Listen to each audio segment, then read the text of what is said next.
Good morning and welcome to today's meeting. We're just about to get started. We've all got what all our members online. Good morning, Jackie Huntley, Councillor Jackie Huntley and Councillor Bronwyn Smith. I can see both of you clearly. Can you see us clearly as we're about to start the meeting? And can you obviously can hear as well? Great, thank you. For everybody present, we will commence today's meeting at 9:33 a.m. And I would like to acknowledge that we are hosting this meeting on the traditional land of the Whadjuk people of the Noongar Nation. We acknowledge the Aboriginal people as the traditional custodians of Western Australia, pay respects to elders past and present, and the ongoing connection between people, land, waters, and community. Today's meeting will be run in accordance with the DAP Standing Orders 2025 under the Planning and Development DAP Regulations 2011. Today's meeting is being recorded and live streamed on the DAP website in accordance with Regulation 42A of the Planning and Development DAP Regulations 2011. And as is the case with these meetings, panel members may refer to technical devices throughout the meeting to assist them in considering the information before them. We have a full composite of today's panel members. Firstly, I will go online. We have Councillor Bronwyn Smith online from the City of Wanneroo. We have Councillor Jackie Huntley online from the City of Wanneroo. In the room to my immediate left, we have Karen Hyde, Deputy Presiding Member. Further left, we have Andrew Howe, Specialist Member, and my name is Francesca Lafanti, Presiding Member. There are no apologies for today's minutes. For today's meeting. The minutes of this meeting will be available on the website. We have two items on today's meeting and we will be dealing with them in the order in which they appear in the agenda. We have item 1, we have item 3.1 and item 3.2, both within the City of Wanneroo. Members, can I have a show of hands that you have duly considered all matters relating to this agenda, included in Part B of the agenda, and that is in both items. That is unanimous for the minute taker. Members, are there any disclosures of interest? I will first go to members online and ask if you have any disclosures of interest or whether these applications were considered either at council or at a briefing session. Thank you. Members in the room, are there any disclosures of interest? No. There are no disclosures of interest for the minute taker. We will move to our first item. It is Lot 4, 372 Benedin Avenue, Alkimos, and its proposed trade supplies and bulky goods. We do have two presentations for this item, Benham Boardmar and Mark Ray. Both presenters, as you are aware, it's a 3-minute time frame in accordance to the DAP regulations. There's been no extension of time granted. I will allow you to choose the order in which you wish to speak, and there's a 3-minute per speaker time frame. So I'll hand over to yourselves before going to officers and members. Thank you, Presiding Member. I'll speak first and then Benham to follow. We'd be pleased to answer questions collectively. We also have our acoustic engineer online to answer any technical related questions. Is he available online at the moment? Yes. Okay, excellent. Thank you. And we're also joined by Chris Harmon from Satterley Property Group, the proponent for the application. So thank you, Presiding Member, and good morning, panel members. We will be speaking in support of the application this morning. We are pleased to receive the officer's recommendation to approve this application subject to conditions. The City's RAR comprehensively assesses the proposal and its merits against the planning framework, and we thank the City's officers, Nick and Ray Lee, for this application, for their collaboration and engagement through the application process. We have requested minor amendments to 4 conditions recommended in the RAR. They form part of my presentation document, and as I understand, there's also been an email circulated from the City with comments on those conditions. We're happy to take questions and provide further clarification in relation to those items following the presentation. I'll talk briefly this morning in relation to the context of this site, both existing and emerging, and the residential interface to the south. Sorry, I do have a presentation that's just waiting on the screen. sorry to interrupt. Is there the actual presentation slide and a context image of the site? Did you send it through? It was part of our presentation request. That's okay. I'll press on. It's up in the top right. Is that that little thing in the top right hand corner? Is that what you're talking about? No, it was an image that captures the Alkimos City Centre across the road. If you've got that in front of you, I'm happy to talk through it. Yeah. Okay. So just in relation to the context, the Romeo Road corridor currently presents as undeveloped land, providing access, that's the one, thank you, and connectivity to the established residential estates.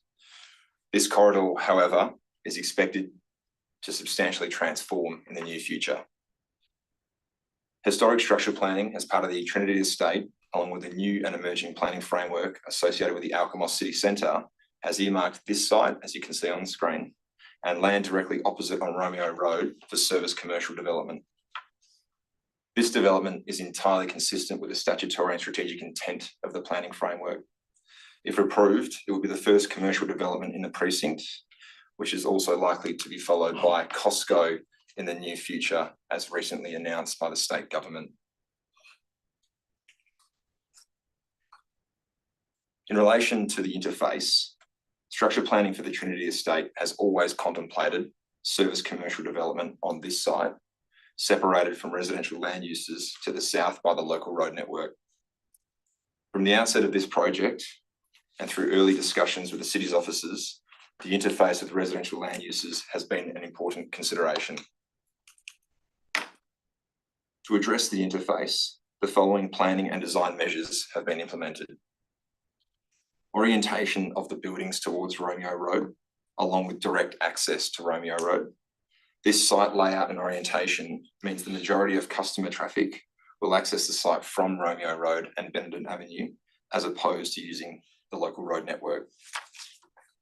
We've included physical acoustic treatments along the southern boundary, including a 3.5 metre concrete wall and a full enclosure of the central service yard component of this development. Shadowline feature panels have been integrated into the acoustic walls to improve the articulation and street-facing presentation to the rear of the development. And finally, high-quality landscaping and tree planting along the southern boundary and verge. As indicated on the landscape plans in the RAR, it is proposed to plant upwards of 20 trees and ground cover along the Bunnings interface. This development is consistent with the intent of the planning framework for the locality and will be a catalyst for future development and investment along Romeo Road. It balances a number of planning, design and interface considerations and will deliver an appropriate development outcome for the site. For these reasons, we request the panel approve the application. Thank you. So would you also mind flicking to the next slide, please? Thank you. Just getting the time. Okay. Benham. Thank you. Good morning, and thank you for the opportunity.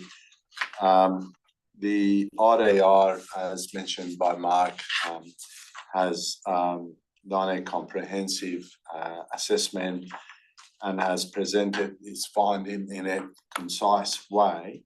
And so I don't really have anything to add other than use the opportunity to thank the officers at City and the department who worked very closely with us during the course of the project to address any issues identified and to reach a satisfactory outcome.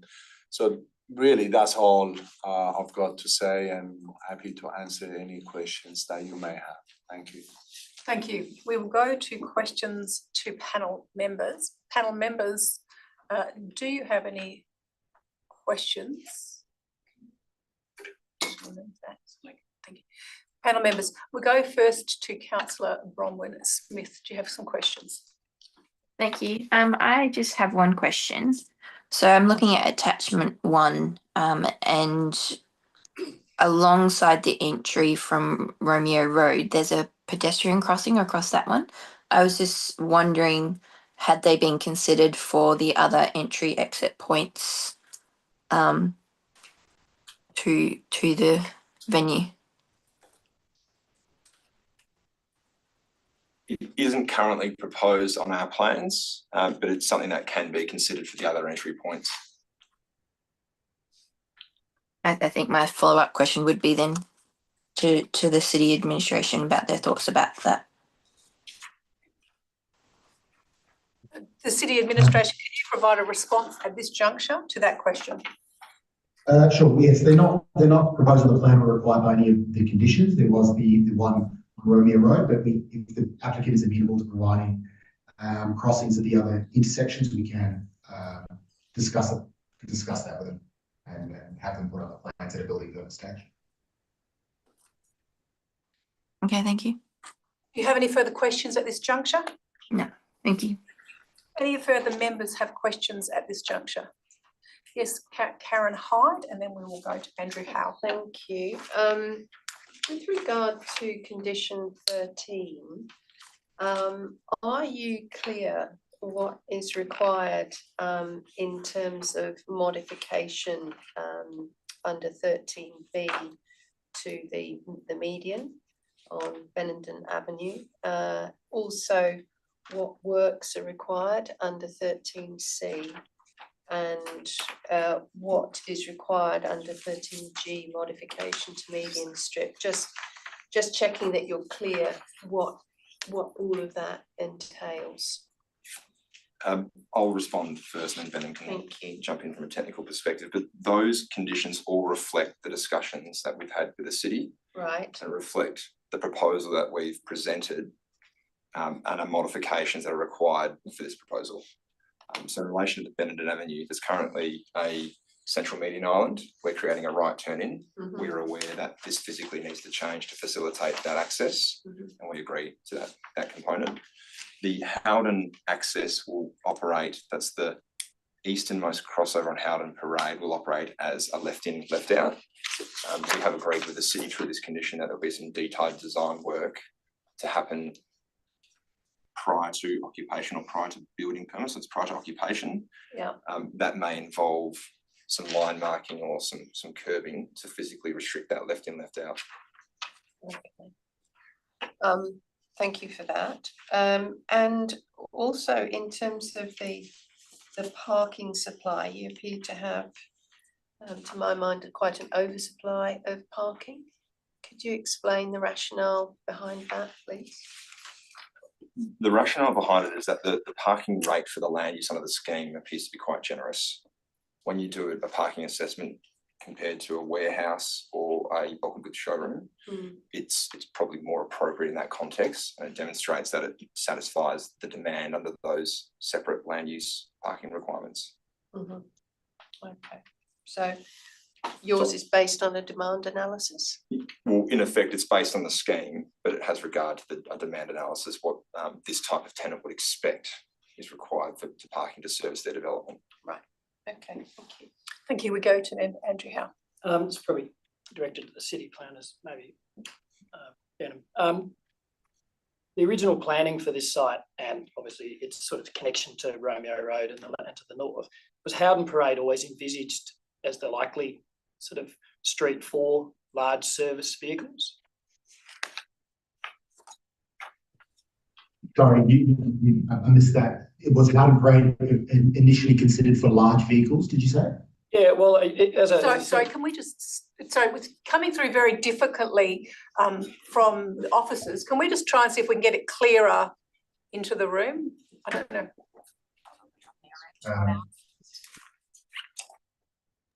Sorry, can you hear me now better? It was just very muffled before. Yes, I continue. Yeah, look, the question was, given the site was always designated as some sort of service industrial and now service commercial and mixed business, was it always envisaged, you imagine, that Howden Parade would end up being the sort of service road for that development, given access, constraints to Romeo Road?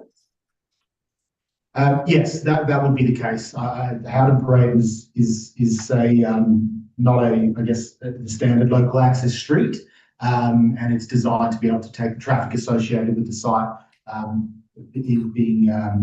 being the zone that it is. One of the changes to that as part of this application was an access off Romeo Road. While that's not expected to take any service vehicles, It will relieve some of the traffic of Howden Parade, but Howden Parade is still would be the designated road to take any of the service vehicles associated with the application. Thank you. Any further questions? I have some questions, probably at this juncture, to the technical officers engineering. And it is a very similar question that was asked by member Karen High. And I have got some queries about the condition 13. I know that the comments we've been given today have said we've spoken to the city and we know what that's meant by it. My question relates to 13, condition 13. B, C and G, the same set of conditions. I'm trying to clarify where we find this detail for clarity as part of this application.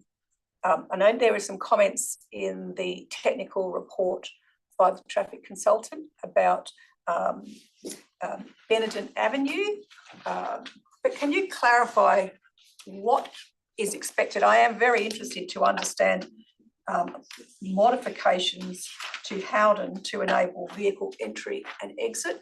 There were some comments about general principles such as line marking.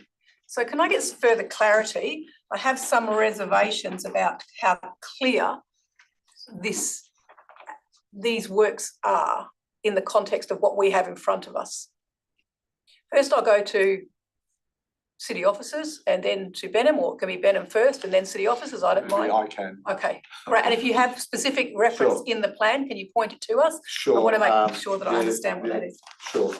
In the latest TIA, which was produced, we have prepared a concept design, which is on page 21 of the TIA, figure 12. The text explains the treatment and figure 12 shows the treatment.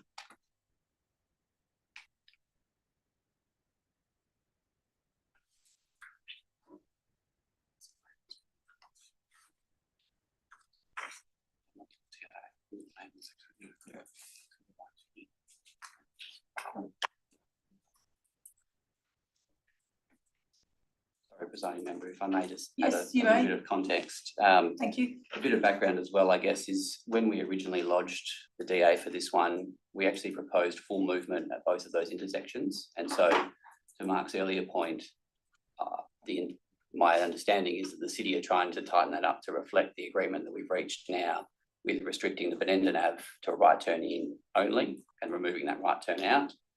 The plans that form part of the approval have a right turn. It's quite small, but it does have a right turn in note. That's on figure 12, yep. Yep. Yep. So it's also on the site plan at attachment 1. Yeah. So figure outside 12 deals with Benetton. Yep. Howden. That's identified on the proposed site plan at attachment 1. There's a comment on that plan that reads details and layout of the proposed left out crossover to be finalised during the detailed design stage and through liaison with the City of Wanneroo. So my question still stands from a practical perspective. I note the words on here. I have the plan in front of me. This is both to applicant and officers. What is the practical action? And I suppose my query is line markings on road. I have some questions about how practical that would be in terms of channeling the traffic in the manner in which this condition is proposing. So what do you say is the practical application to comply with those controls? If in terms of the Benenden Avenue crossover, that's a little bit more straightforward because we do have a I'm sorry, concept. I'm less concerned about Benenden Sure. because you have a clear Sure. concept which shows the Sure. road changes. Sure. It was the others that I didn't see on your documentation. That's correct. Regarding the easternmost Howden Parade crossover, we are a little bit restricted in terms of what we can do because of the road which is opposite. If we didn't have the road, the simplest way is normally to extend the median. In this instance, obviously, we cannot do that. In those circumstances, normally a seagull island is designed, which physically guide the traffic as a left in and left out, and supported by signage, line marking, etc. So that's really all you can do because of the circumstances and the road opposite the crossover. And that's why the note says that, you know, we work with city during the detailed design to sort of draw that up and get that approved. So it would be a combination of a seagull island on the crossover, as well as the signage and line marking. And just to add to that, sorry, presiding member, the Seagull Island is not necessarily just line marking. It does have a raised curb associated with it. Thank you. And I'm going to go to officers as we are speaking about this rather than holding and having a second question. Can you respond as well in relation to, we're really now focusing on 13C and 13G, the comments around Howden Parade. Sure. Yeah, so the assessment of the access points revealed that there might need some modification to the design of the median strips and the crossovers. The applicant has shown, I guess, nominally how that would look on the site plan, with some notation showing where the medians might be adjusted, and with some notations of confirming and shoring that up a detailed design stage. The traffic report, together with the site plan, was reviewed by our traffic engineers, and it was demonstrated with some of those minor adjustments that can work. We conditioned that condition 13 would basically require that detailed engineering drawings will be submitted to get the final detail of that correct. But ultimately, the information demonstrated and provided to date shows the city that can work, and that the modifications would facilitate the access required to the site. Thank you. Any further questions at this juncture? Of the city officers, Yes. please, presiding member. Just in relation to your response, do you feel that condition 13 therefore needs to reference site plans, or are you comfortable that the preamble, which references the attached plans, provides sufficient guidance for what is anticipated therefore through condition 13? We're comfortable with the way condition 13 is written. All right, thank you. And condition 1, pursuant to the Metropolitan Region scheme, do you find that now to be a redundant condition given the changes to legislation regarding the MRS? Is that something that should really be deleted? Yes, the condition 1 should be deleted. I do note that we haven't got it on our next item. It is still, I think it's getting carried over every now and then through error of the city's review, but it's still on the template, the DAP template. I don't know if you're aware of that. Okay, I do understand that the template might have been updated now, so for future reference, you've probably got an updated template that you can rely on, but thank you for your response to that question. Nothing further from me, presiding member. Thank you. Thank you. Any further questions? I have some questions to, again, both applicant and city. It's specifically the interface along Howden, so the interface between the residential and the non-residential, or the proposal. And can you speak further about the interface? And I note that the plans talk about screen walls, the height of some of those screen walls, particularly one at 3.5 metres, and landscaping. I'd like to hear further information about the interface and the suitability directly opposite residential. I know, and I understand what the zoning has been on that site for a period of time, but it's more the interface with those particular treatments. First applicant, and then I'm going to ask the city. Both of you have made reference to this in the documentation we have. The starting point from a site layout perspective for this particular location is the orientation of the building. So at the outset of the project, we do test a number of layouts to see how the spatial requirements of this land use fits on the site. The Romeo Road access is a really important element. I mentioned in my deputation that without that, you're probably going to have more impact on the local road network. So that's a really critical item in taking traffic off the local road network. These types of facilities of this scale always have front of store parking. So you can see like it's a logical design when it comes to service commercial development with front of store car parking and access to the main road. It's as a consequence of that, there is an interface required for the residential. So we have worked with our acoustic engineer to provide suitable physical mitigation measures. Some of those have included a 3.5 metre acoustic wall, but also we have enclosed the main part of the service yard with a roof on top to assist with the potential amenity impacts around acoustic mitigation. So noting that it essentially is a design consideration for this site, the tool that we have to present a better interface is landscape. So I think I mentioned in my presentation, we've got upwards of 20 trees. We've made improvements to this design through the DRP review and through working with the city's officers about creating some better articulation on those walls, creating some terrace planting on the western side of the development, and then also through the quality of the landscaping itself with a number of trees and ground cover. Do city officers want to provide a comment? Yes, thank you. Look, we engaged very early with the applicant in relation to this development. One of the major points was obviously how to balance the commercial needs of the site, access, traffic, and also the interface with the residences to the rear.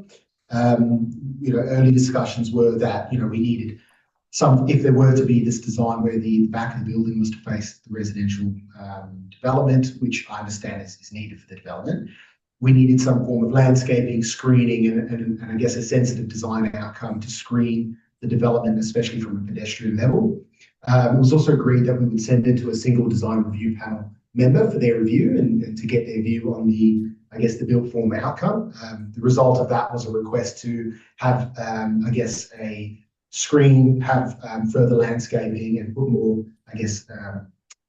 design into that. We had more further negotiations with the applicant. As the applicant says, there is a large amount of trees, landscaping and screening provided to Howden Parade along that boundary in order to provide a more sensitive interface. From a planning perspective, the building is set back in line with the scheme requirements. And the outcomes that we've achieved now through this negotiation process is what we would consider suitable. There is a condition, a condition 22 for the detailed design of the masonry fence and sliding gates to be submitted to the city for review, so that we can make sure that the detailed design, is to our satisfaction, to provide a sensitive interface as well. And with those, altogether, we're satisfied with the outcome. Thank you. Are there any further questions from panel members at this juncture? If there are not, we will move to the agenda. There is a recommendation at the beginning of the agenda in accordance with the that provisions. We will first deal with the recommendation in the agenda. I note there are some additional material from applicant and city relating to this. Is there a removal of the recommendation as written in the agenda? It is moved, Member Jackie Huntley. Is there a seconder for the recommendation as written? It is seconded by Bronwyn Smith. Would the mover like to speak to the motion?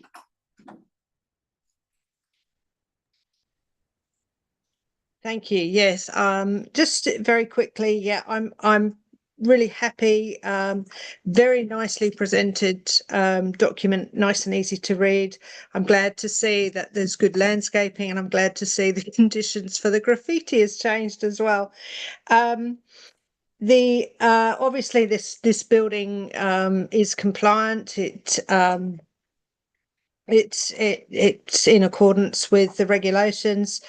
And nice to see that it is capable of approval, even though it does, yes, rather large and takes up the whole block almost on all the roads, but only one road, obviously, with residential buildings on it. And nice to see that you have put those sound walls in and considered the residents as well.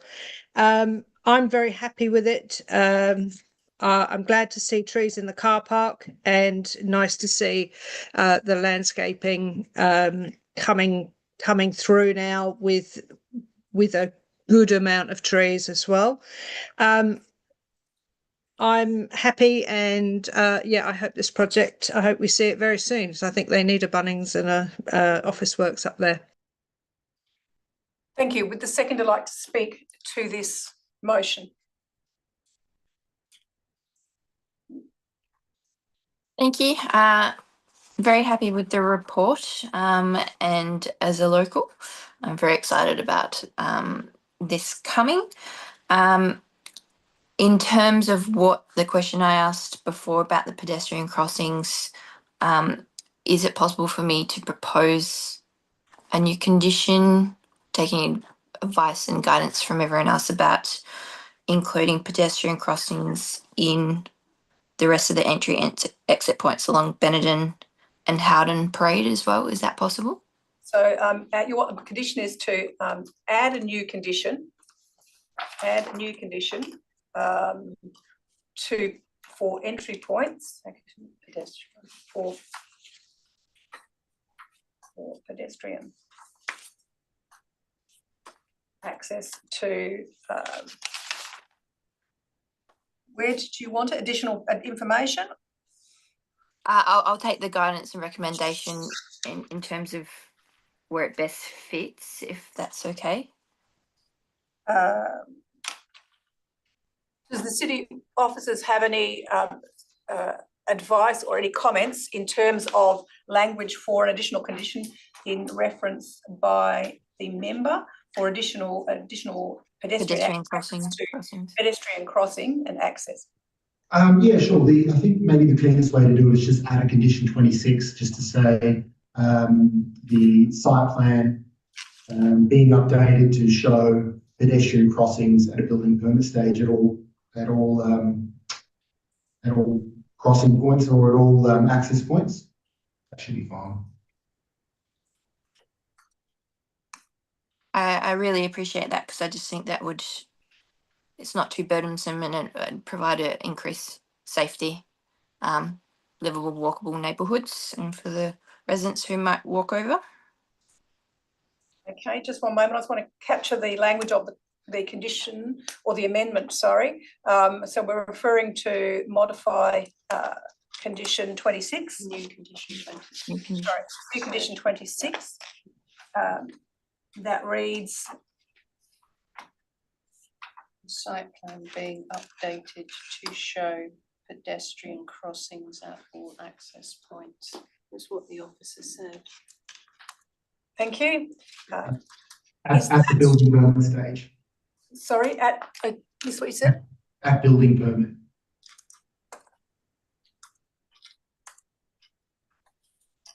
So that is a new condition 26. Is there a seconder for amendment 1? It is seconded, Jackie Huntley. Would the mover like to speak to amendment 1? Yes, thank you.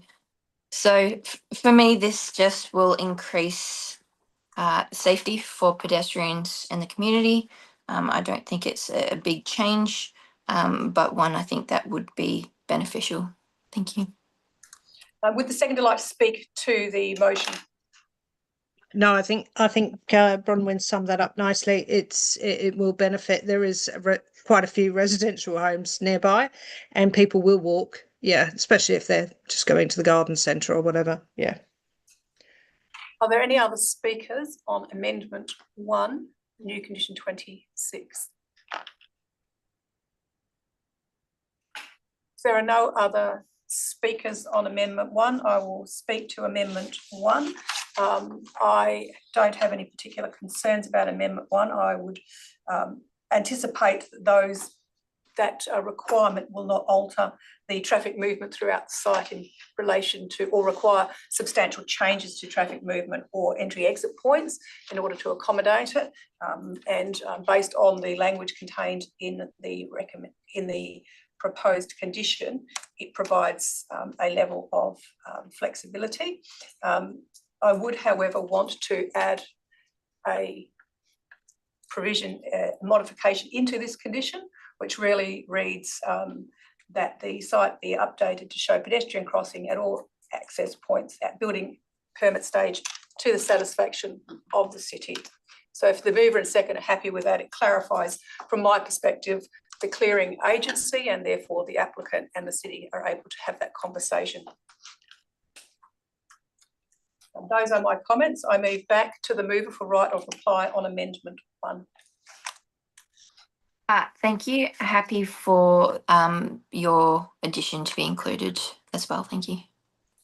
Thank you. We are now going to the vote on amendment 1 inclusive of the additional words. All those in favour? It is carried unanimously. I move back to yourself, Councillor Bronwyn-Smith, to continue conversation. Short and sweet. Once again, just very happy with this coming and I can't wait to attend myself. Thank you very much.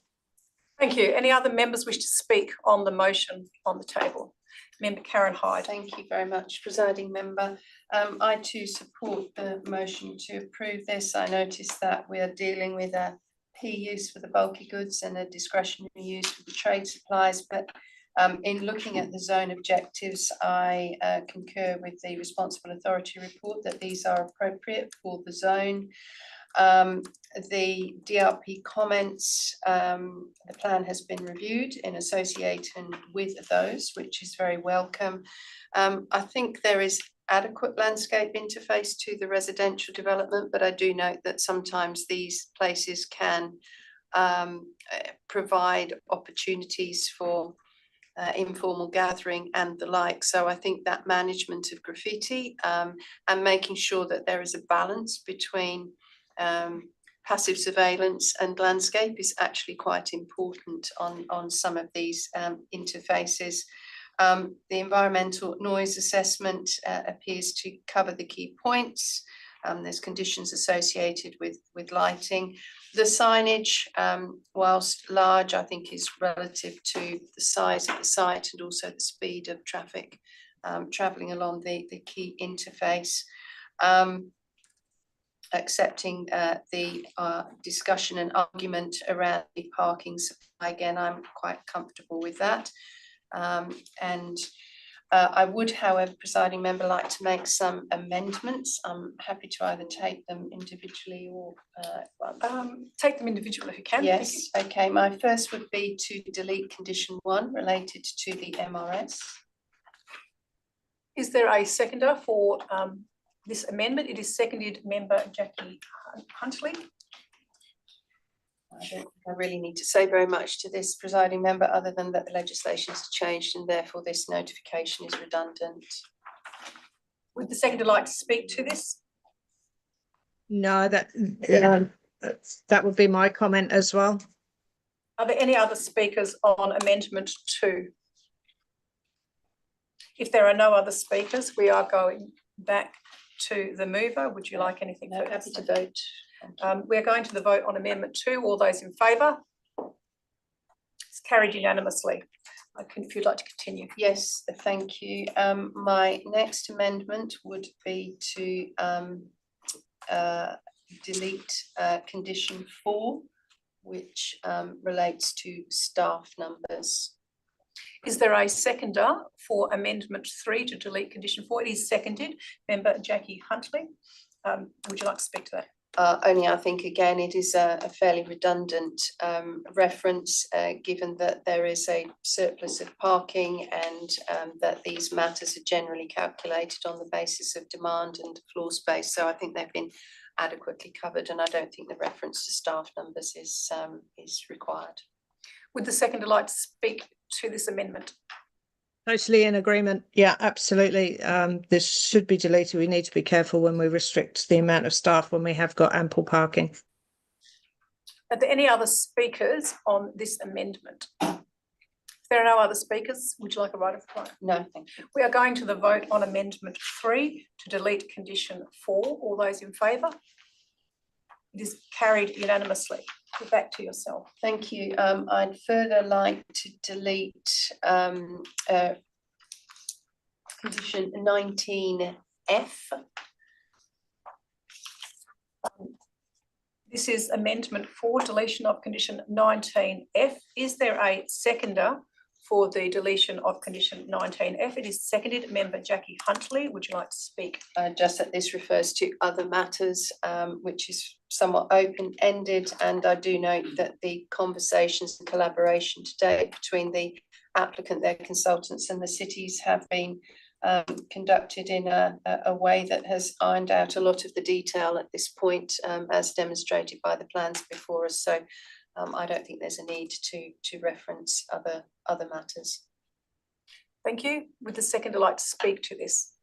Yeah, totally in agreement that that is so open-ended.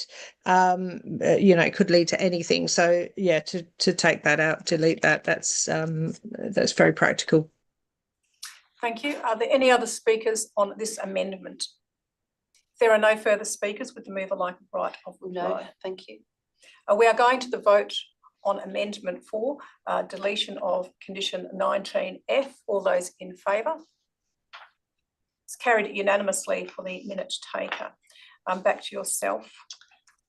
Thank you. The next amendment would be to delete condition 20, which relates to noise notification on title. Is there a seconder for condition 20 deletion? It is seconded. Member Jackie Huntley. Would the mover like to speak? Only that I think this is being service commercial property, bulky goods and trade supplies, not sensitive to the sorts of noise created on these access roads. This sort of condition generally would relate to a residential type or childcare type facilities. So I don't believe it's relevant here, and in the notification from the city, they agree that this could be deleted. Thank you. Would the seconder like to speak to this amendment? No, in agreement. Thank you. Are there any other speakers to this amendment? If there are no other speakers, would you like a right of reply? No, thank you. We are going to the vote on amendment 5, condition 20 deletion. All those in favour? It is carried unanimously. Thank you. My last amendment would be to condition 23, which would make reference, after the wording in accordance with approved plans, make reference to attachment 1, sheet 3, site plan. Is there a seconder for this amendment? It is seconded. Andrew Howe. Would you like to speak further to that? Only, thank you, very briefly. It just provides clarity. I think given our earlier discussions, it's appropriate, given the amount of information that is to be provided, that we highlight the relevant development plans which are associated with this approval. Just gives a greater clarity and certainty. Thank you. Would the seconder like to speak to this amendment? I agree with the deputy presiding member. Are there any other speakers on this amendment? If there are no other speakers, we are going back to, would you like a right of reply? Fine. We are now going to the vote. All those in favour? It is carried unanimously. Back to yourself. Thank you. I don't think I've got anything further to say at this point. Thank you. Thank you. Are there any other speakers on the motion in front of us? I will speak to the substantive motion. I am supportive of the proposal. Having read all of the material, both provided in the documentations as well as the planning framework documents, I am comfortable that given for a very long time, this site has been identified for the scale and type of development, particularly in its orientation towards Romeo Road. These form of developments are well used in terms of good and require good access, and that will provide some benefit to the surrounding areas by focusing and channeling those access points off that main road. Or off the major roads, not just Romeo Road. I'm also satisfied with the information that we've received in relation to the design. I note the provisions and comments made in relation to the design itself and the incorporation of landscaping and screening, including both its fence heights as provided for in the plans, with the landscaping to soften that interface. I note that there's been a number of submissions raised in relation to the bulk and scale of the proposal. However, I'm comfortable with the comments provided within the RA and the material we've got today, that in terms of the scale, it is a consistent and appropriate scale in its locational context. I think the documentation referred to having similarities to a residential two-storey development, as well as its orientation towards Romeo Road.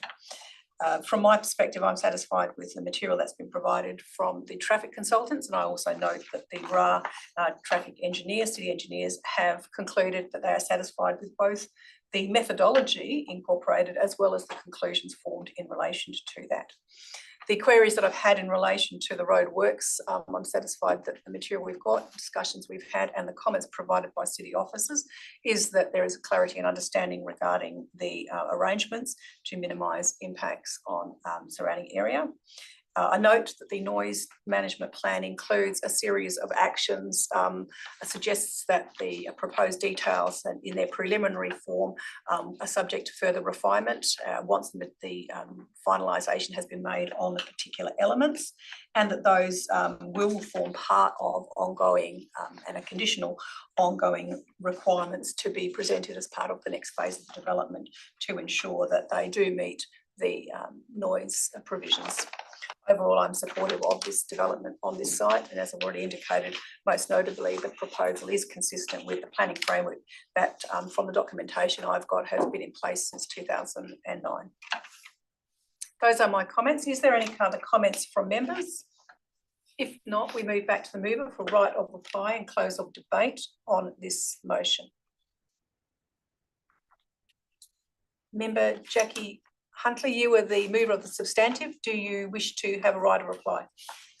No, I think everything's been said. I'm happy and looking forward to see this being built. Yeah, right, and also that whole area now looking quite good for our residents to actually be able to access stuff without actually having to come to Joondalup. That will be good.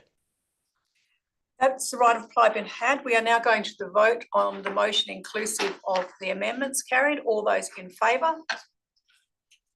It is carried unanimously. We are now moving forward to our second item.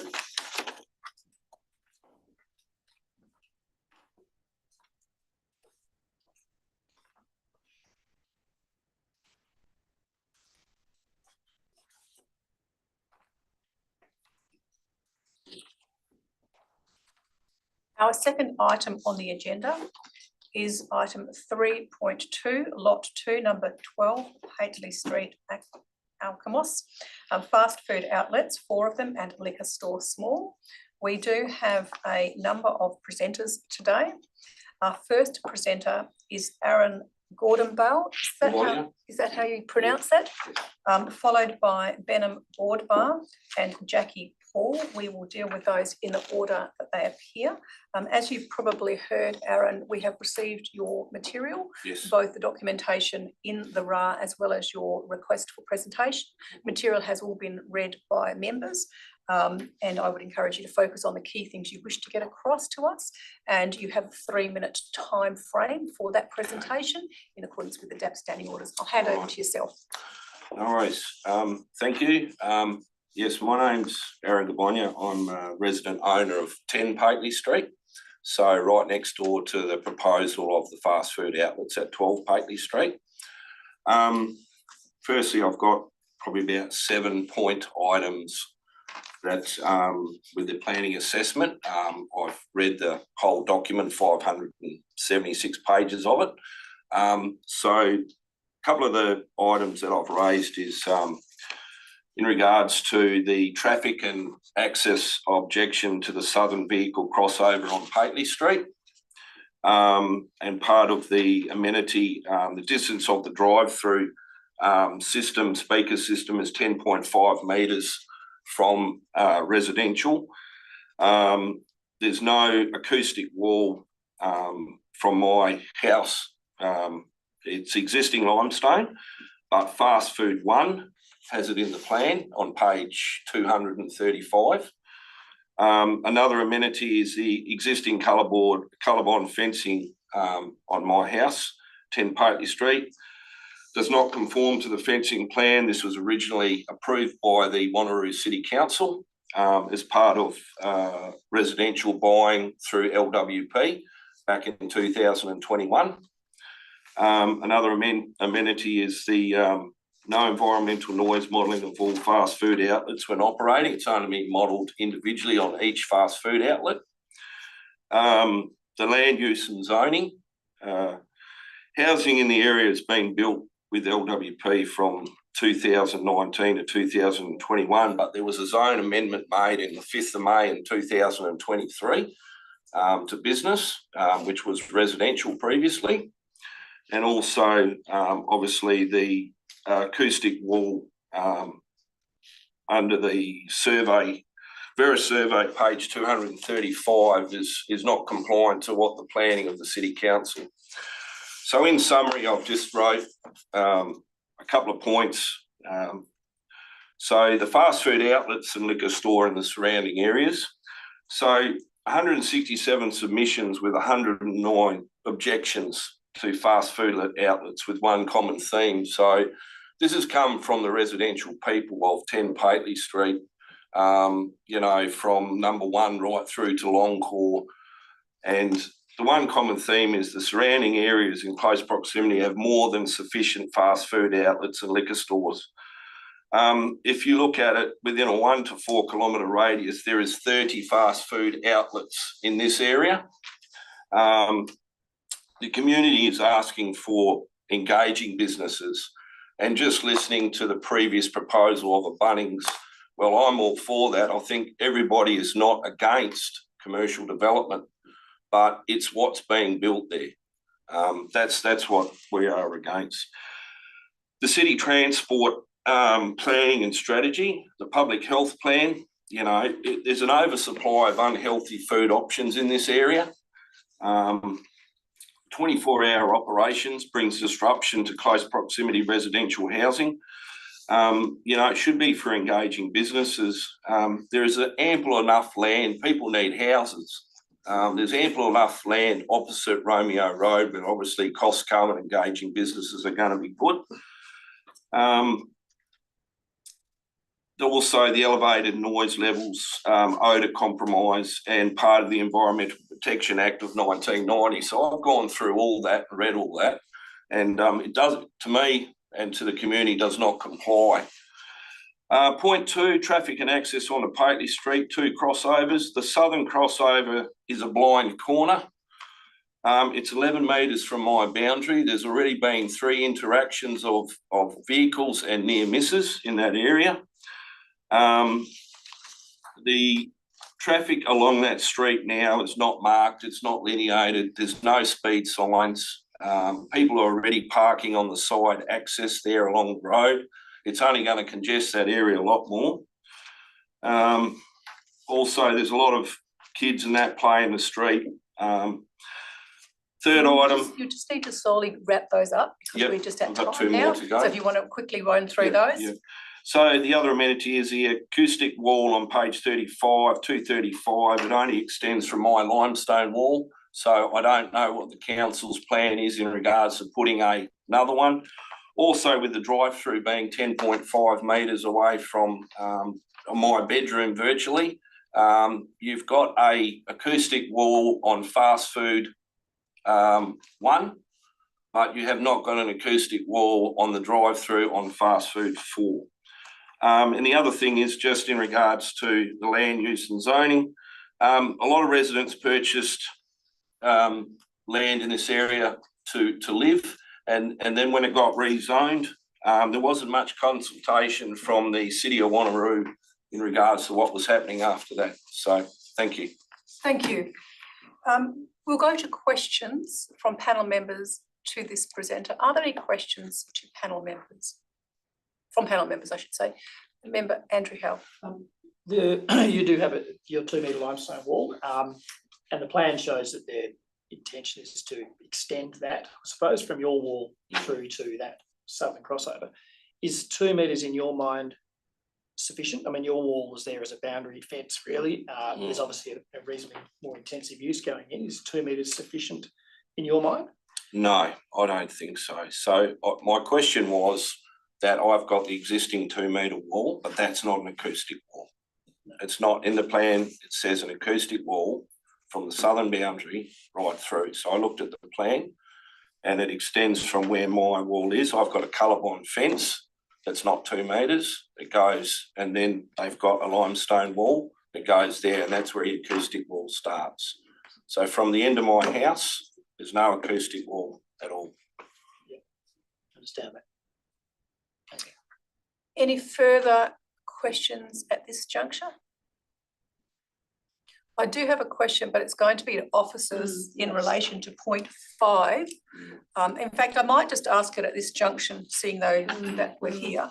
Part 5 refers to the concerns that you've raised about the changing of the zoning in 2023. 5th of May 2023. Can I get some clarity from city officers? My read of the documentation, and I am referring to the structure plan that preceded your DPS2 much broader amendment. Could you clarify for everybody here today the land use and the zoning of that site? I have a view and understanding from the material myself, but if you can clarify that. Absolutely. So the site was zone business under the structure plan.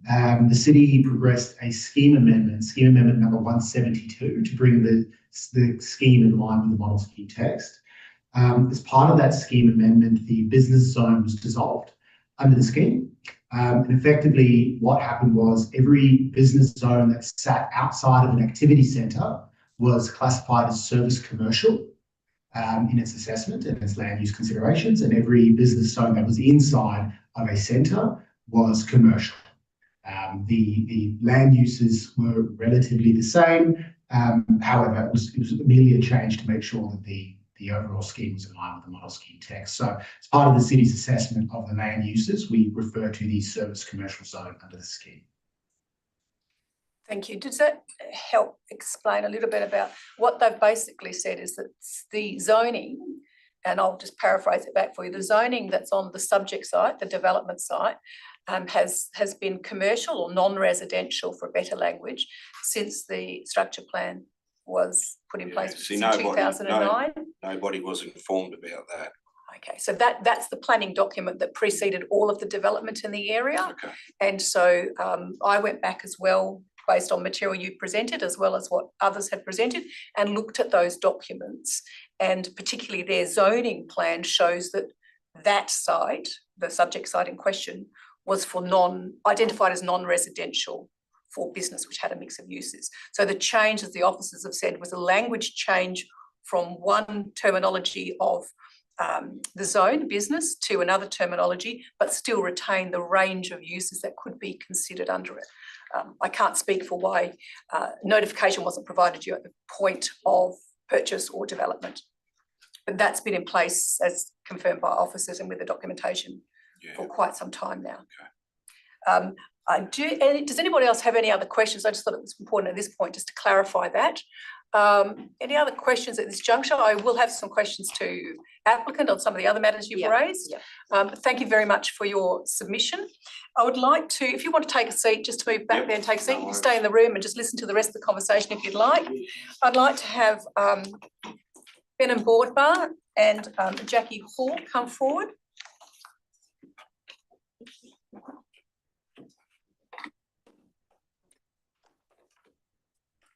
And I also down on the presentation form, if that's okay. Yeah, that's absolutely fine. You can just shuffle another chair around if you don't mind. Ben and Jackie, you've been here before. You know how it goes, and you know the requirement for 3 minutes. We have received your material, and I will allow you to choose how you want to present. So I'll hand over to both of you to choose. Thank you. I'll be sitting first and then after.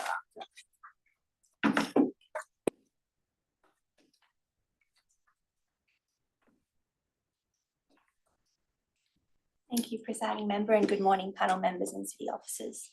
I'm representing the applicant this morning in support of the proposed fast food outlets and liquor store at 12 Patley Street, Alkimos. I'm also joined by Chris Harmon from Satterley, Ben and Boardbar from Transcore, Matt Nolan from Lloyd George Acoustics, who is online, and my colleague Mark Reed from Planning Solutions. The applicant team would be happy to answer questions following my presentation. Please receive the officer's report and recommendation to approve this application subject to conditions. And we thank the city officers for their collaboration and engagement throughout the application process. We have discussed and agreed with the city officers on a number of minor modifications to the conditions, which I understand have been provided to the panel. If the panel has any questions regarding these amendments, we would be happy to provide clarification. I'd first like to speak to the proposed land uses and the suitability of the development for the site and the emerging character of the area. As outlined by my colleague Mark earlier, land along this section of Romeo Road is undergoing change in line with the strategic commercial intent envisioned by the approved structure plans. Sorry, there's supposed to be a slide on the screen. That's okay. Is it the plan? No, it's similar to what Mark had on his screen. I'll continue on. There is significant development planned for this corridor with sites adjoining Romeo Road identified for service, commercial and business use. The development of the site for fast food outlets and a liquor store is consistent with this vision and their expectations for service commercial zone land. The 24/7 trade proposed for the fast food outlets is a common operational characteristic of service commercial development along a regional road. This is considered appropriate given the site zoning, the future character of the area and the site's location with a direct frontage to Romeo Road. Whilst the planning framework envisages development of this nature, we do acknowledge the location of the residential properties to the south, which have been carefully considered throughout the design process. Importantly, the buildings and crossovers have been positioned so that vehicle access predominantly occurs on the northern side of the site via Romeo Road and Long Mill Parkway. Other design and operational aspects include a substantial southern setback ranging from 13 to 27 metres, landscaping and trees within the southern setback to soften the interface, and 2 acoustic fences with design treatments. The acoustic assessment prepared for the proposal also demonstrates that the development, including its 24/7 operations, will comply with the relevant noise regulations when mitigation measures are followed. The assessment and recommendations in this noise report have been supported by the city. We'd also like to acknowledge the amenity and land use concerns raised by the presenter this morning. The following design aspects should be noted in this context. A 2-metre high acoustic fence along this property's northern boundary, which will connect to this property's existing limestone retaining wall. The fourth fast food outlet has been set back 24 metres from this property with the drive-through speaker 14 metres away. And the southern setback includes a 3-metre wide landscaped area with free trees and shrubs. And the proposed tree species are expected to grow upwards of 8 metres. Regarding traffic and access, these have been comprehensively reviewed and assessed and supported by the city and DPLH. On the matter of signage, the proposed wall and pylon signage has been reduced following discussions with the city. The 5 12-metre pylons originally proposed have been reduced to 3 10-metre pylons. And these signs are considered appropriate given the length of Romeo Road, the frontage to Romeo Road and the site service commercial zoning. In summary, this proposal is suitably located on a site zoned for service commercial use along a regional road and has been designed with consideration for residential properties to the rear. We respectfully request the panel approve the application and make the requested changes to the conditions. Thank you. Thank you. Thank you. I want to just use the opportunity to address the traffic and potential safety issue that the previous objector identified along Paisley Street. I'm not sure if panel members have access either to an aerial or a site plan in front of them.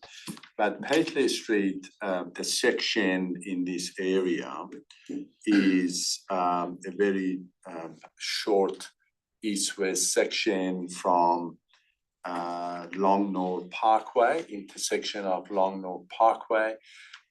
To the east, that's only about 100 meters. And once it goes around the bend and traverses south, to the intersection of Hardon Parade. That section of Paisley is about 30 meters or so long. So it's a very, very short section of the road. And if you have a look at the aerial, you notice that that section of a road will only be used by residents and nobody else up to this point. So any sort of issues that may have existed around that bend, I would argue that that would have been residents. The crossover, the eastern crossover of the development, actually to locate crossovers on a bend is a good thing because it gives you good sight lines to both direction of traffic from the crossover. So you have obviously good sight lines to the west, and you have a good sight line to the south along that short section.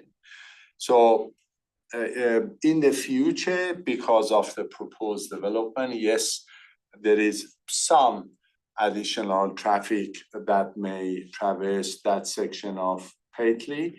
Again, looking at the aerial and the way the road network is developed, you see that the southern section of Paisley from Howden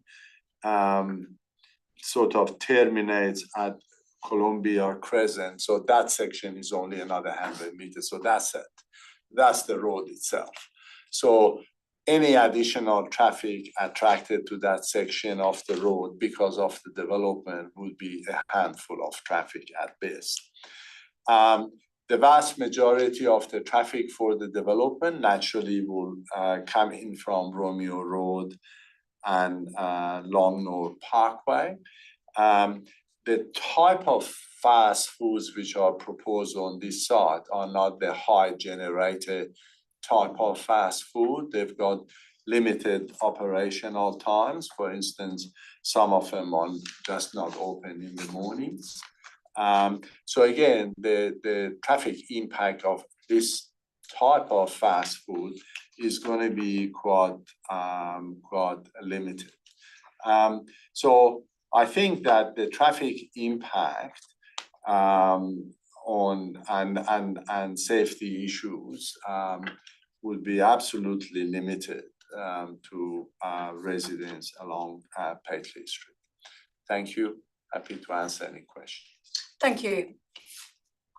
Members, are there any questions to the applicant's team?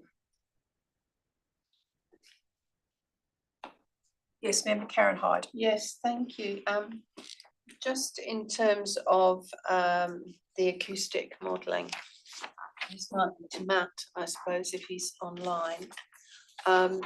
Questions have been raised about the cumulative effect of these 4 establishments.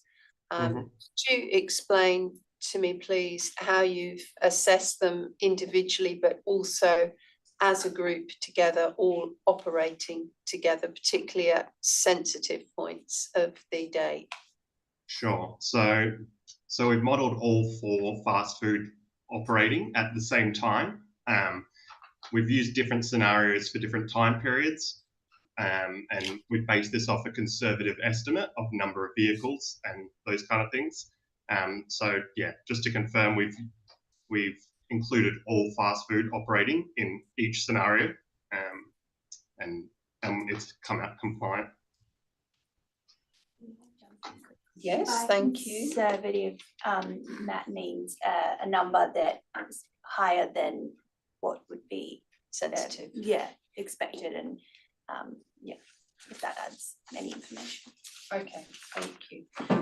So as a follow-up, Matt, obviously the resident who presented to us a short while ago has an existing limestone wall of 2 meters along an extent of his property, but not the whole of the interface of his property.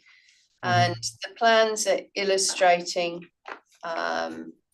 2-metre high screen fence, but would you, and in your traffic modelling, you've talked about acoustic walling, and you said those materials could include limestone. So would your modelling be suggesting that that limestone walling be extended? So that's right. So we've pretty much modelled, you know, the extents that we would require that 2-metre height, and where that 2-metre height acoustic fencing is required. We've also specified a minimum surface mass, and as you say, limestone would be suitable. Okay, and following on from Member Howe's question to the previous presenter, could you explain to me, please, the difference between the various heights of walling and what that means in terms of acoustic management between a 2-metre limestone wall and anything an additional 100 mil and so on beyond that? So is this to me, sorry? Yes. So just, yeah, so I guess in terms of noise reduction, the higher the fence, the more reduction you'll achieve. And so that's why we base our modelling off a conservative scenario, as I said, in terms of number of vehicles. And we've shown that 2-metre high fence will achieve compliance. Right, and would a 2.1 metre fence or a 2.2 metre fence provide greater acoustic protection? That's right. So the higher the fence, the more noise reduction you'll achieve. But to what extent, that really, yeah, it's really the model would kind of guide what kind of reduction you'd get increasing that. Okay, thank you. I'll leave it there for now. I may have some more questions in a little while. Thank you. Thank you. Are there any other questions from panel members? Yes, Andrew Howe. Yes, Matt, same to you. I mean, the recently approved Bunnings next door is a 3.5 metre fence, which is partly screening, but it's obviously a noise issue. There's a similar relationship between the development and the adjacent dwellings. So why in this instance? I mean, I guess there is a trade-off in some urban design sense between 2 metres, which is slightly residential, and 3.5, which is looking industrial. But is it a quantum difference in benefit? In terms of noise reduction, yes, there's a difference between the 2 metres and a 3.5 metres. Why there is the difference in this case is just, yeah, as you say, 2 different uses. So one's a loading bay with you know, trucks and banging. The other's, you know, fast food outlets, which is more drive-through noise. You know, smaller vehicles. Yeah, so I guess it's just different operations. That's why you get different outcomes in regards to fencing requirements. And on the fast food one, there's an additional acoustic fence, I think, screening fence, presumably because there's some operation that could leak out through the crossover, if you sense. That's only a metre and a half. I mean, is there benefit, given that the noise source will mostly come from idling vehicles at this point, maybe speakers, why haven't all the other fast food outlets got similar acoustic fencing to stop, as a sort of a belts and braces approach, given that there are holes in this Pateley Street fence? Sure. So yeah, so I guess our modelling shows that specific restaurant, you can see, yeah, that it pretty much where the drive-through lane is directly in line where that gap is. So that's why, you know, we recommended that for compliance. As for the other ones, there wasn't an issue. The southern boundary provided enough noise reduction that it was compliant, so we didn't recommend it for those ones. But it would be a more sort of consolidated approach to noise mitigation if the other drive-through areas had similar acoustic fencing. And is 1.5 metres, which doesn't seem very high, by the way, given most forward lines. The car noise is typically a lot lower to the ground. We model it at, about 0.5. So, yeah, it's not as stringent as being, but it'll still be effective at 1.5. Now, the sort of conditions 18 and 21 talk to, acoustic plans and noise mitigation plans and those things. Are these things likely to be further considered in that final plan approved by council, or are the things that are on this plan now fixed and the only thing that might vary are hours of, I don't know, there was some discussion about trying to regulate fan speed in, extractors and things, which seems pretty hard to do. Are these things likely to be modified further on these plans, or do we need to nail these things down now? How far do we need to go? In your experience? Yeah, I'd say the planning consideration. Yeah, the 2 metre wall on the southern boundary and then that 1.5 metre wall, those heights that's as proposed. These conditions are to address the recommendation in Matt's report to do with mechanical plant.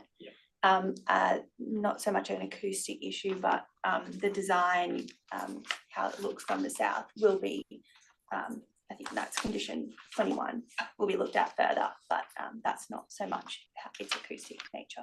But to your point, Andrew, I think if we get to a point and we've constructed these things, or we're about to, and Matt's conclusion based on the operational mechanical plan that goes in doesn't comply, then we're going to need to figure out a way to address it. And that's probably going to mean additional acoustic walls. At that point, that's probably your only option, realistically.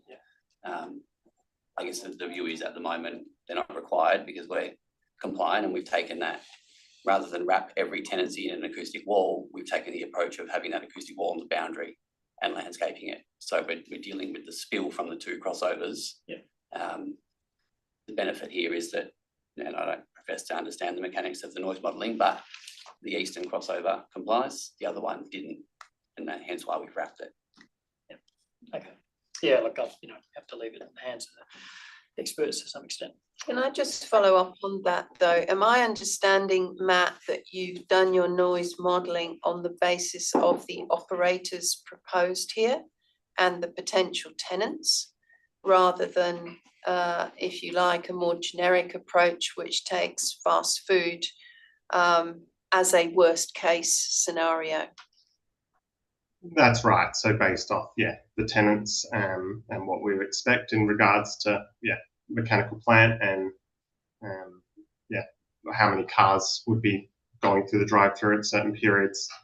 Yeah, so I understand that you need to sort of have a bit of a baseline and understand how these things would operate. But, planning approval is for fast food. It's not for a particular operator. So that causes me some concern, I must say, that, different operators will operate in different ways, and there wouldn't necessarily need to be any change of planning approval for one operator to be replaced by another operator that acts in a completely different way. So, my preference would be to have I think Andrew said belt and braces approach, but a much more rigorous approach to a worst case scenario across these developments.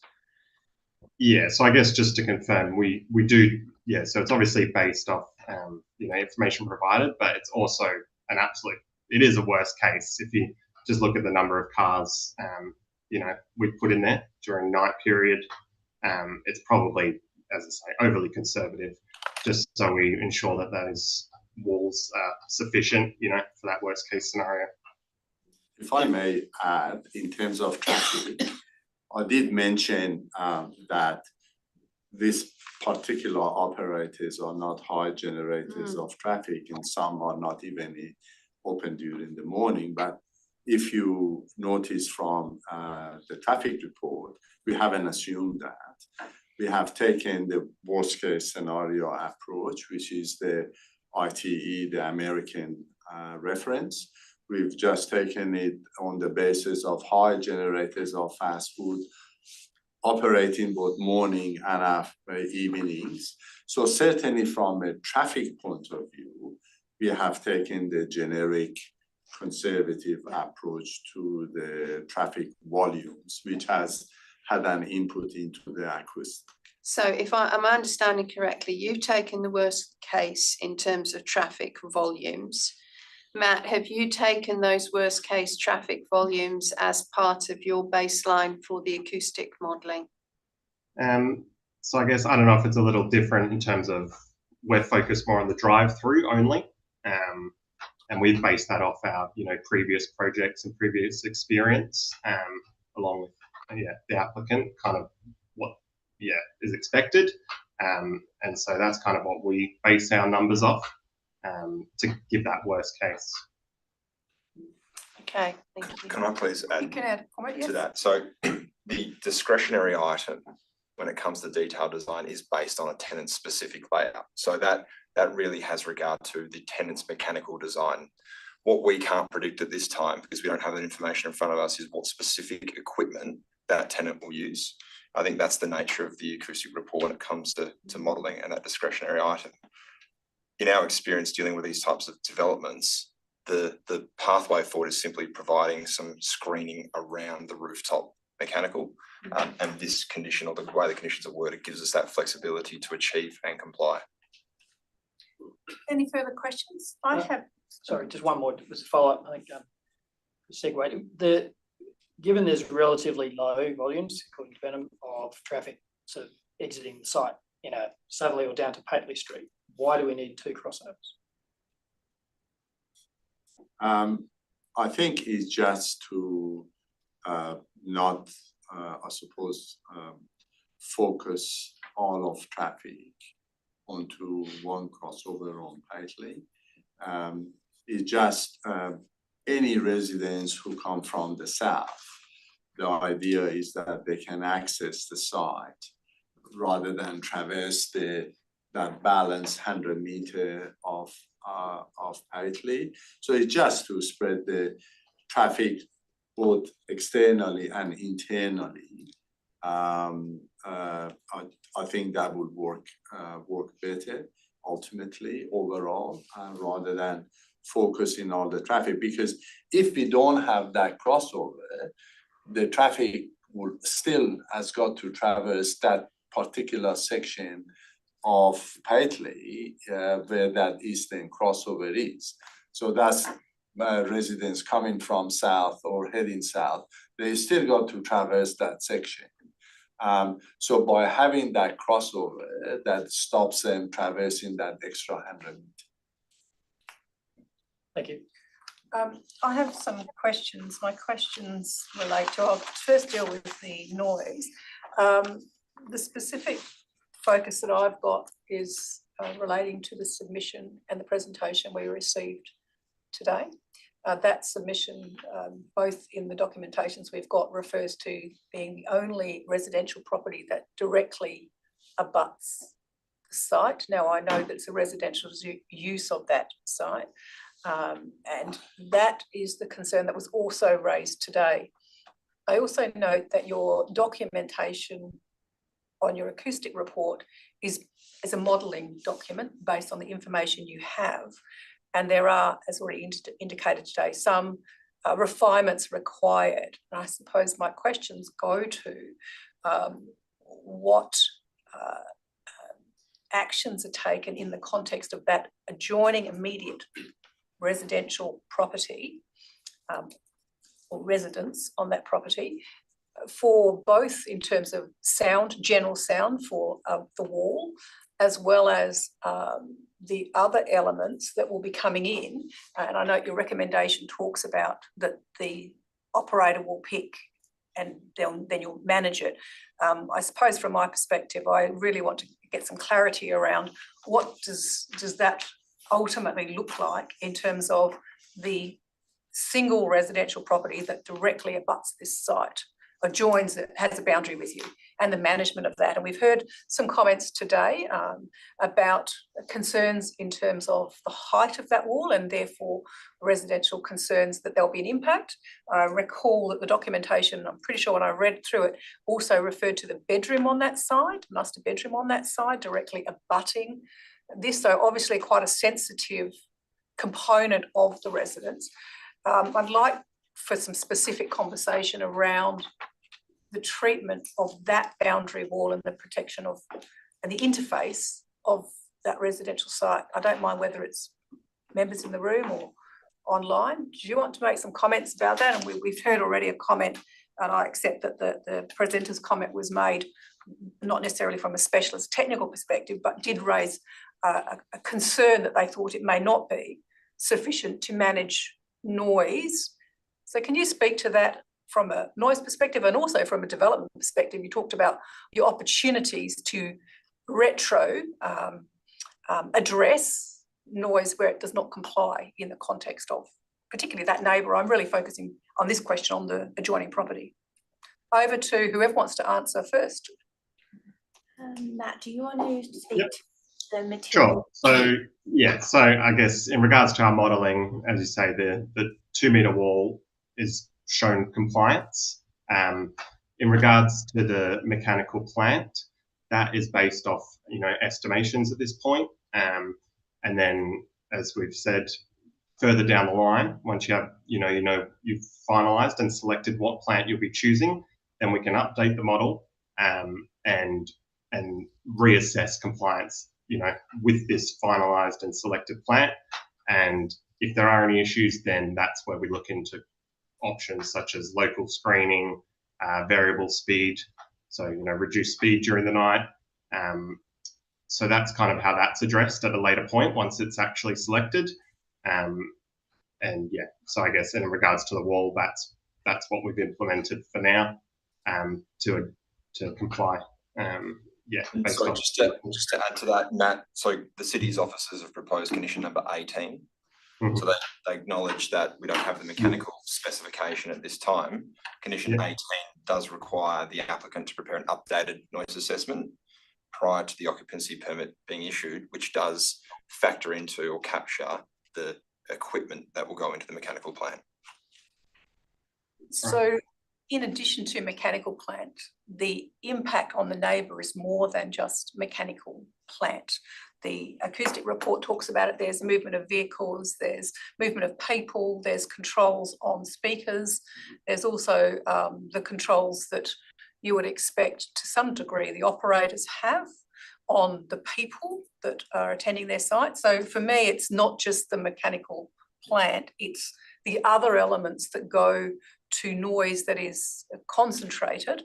And as I've already spoke about, it's this conversation at this point is just that directly abutting property. So retrofitting and doing some work prior to occupancy, I'm interested in matters that deal with construction that need to occur well ahead of that in order to appropriately address that interface. Yes, sorry, to that point, I guess the noise modelling and the acoustic report we've done so far essentially deals with that, right? So the only unknown now, to Mark's point and to Matt's point, is the operator-specific plant and equipment. So the vehicle noise, we've made some generic assumptions because the reality is that probably the three closest to the eastern end are not leased, so the generic operators, we don't have a tenant as yet. But in terms of that vehicle movement, pedestrian movement, customers, we've assumed they're all open 24 hours, worst case scenario in terms of traffic volumes and demonstrated compliance through the noise modelling. Where I guess the balance we've got with 10 Paisley, and I completely appreciate their position, excuse me. And I guess a point of clarification, the 2 metre high limestone wall that's there now extends the full length of their boundary. Their property boundary actually stops very close to their front of their house. The front yard is verge, for want of a better term, and our proposal is to extend that wall across to the crossover at the very least. What we're mindful of is it's already 2 metres high. We're on the north side of their property. We go and make it 3 metres high. Their whole backyard's in shadow, which we'd rather not do for obvious reasons, and we've been able to demonstrate that it's technically not required. So hopefully that provides a little bit of context and clarity, but I guess the only outstanding point is the operator-specific plant and equipment that we'll deal with through a subsequent acoustic report update. Thank you. That additional information is helpful. Sorry, did you? Yeah, just to follow Yes, up, go for it. where is it specified that you continue the limestone wall? The plans that are approved show a minimum. So we've got a note on there that says existing limestone wall of 2 metres, which stops at a point, which is their property boundary. That's correct. And then we've got a minimum 2 metre high fence. Right, so that says a that's minimum shown. 2 metre high fence, doesn't say a continuation of the limestone wall. It doesn't specify, sorry. Can I point out to a sentence in Matt's acoustic report, which refers to the types of materials? It does, and it gives a range. Yeah, and it could be brick, limestone or double It sheeted does colour. give a range. Yeah. So there's nothing at the moment that Sure.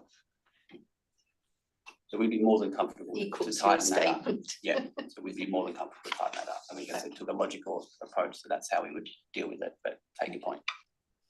I have some questions to traffic now. My questions, I can scan down to someone. Electronic page 293, just to everyone get onto the same page where I am. 293, electronic page 293. So I'm just going to scan back to get my question.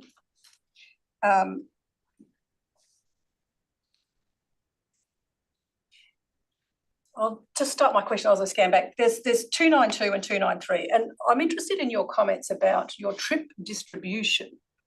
And on your trip distribution, there is a reasonable percentage allocated to Pateley, and I'd like you to speak a little bit further about that in the context of the primary access points being via Romeo Road and Longnaw. And I suppose I'm interested in understanding how you came to draw those conclusions. They seem reasonably high when I look at the little table you've given me. The trip generation consists of two parts. Mm-hmm. One is the primary trips, which are the trips associated with residents who leave their home to visit the facility and then return home. And also you have the pass-by trips. That is the trips that a driver is on the road, see the sign, will go into the facility, or is on the way to work, coming back from work, shopping, whatever, already on the road. So he or she has not made the specific trips.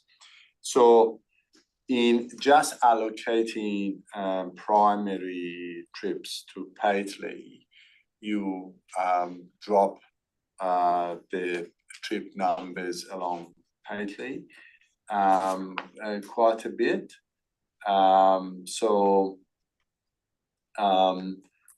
If you have a look, there is about, I'm just looking at numbers. So your table 4 trip distribution and shows that on Romeo Road East, your trip distribution, primary trips of 30% and passerby at 60%. Yeah.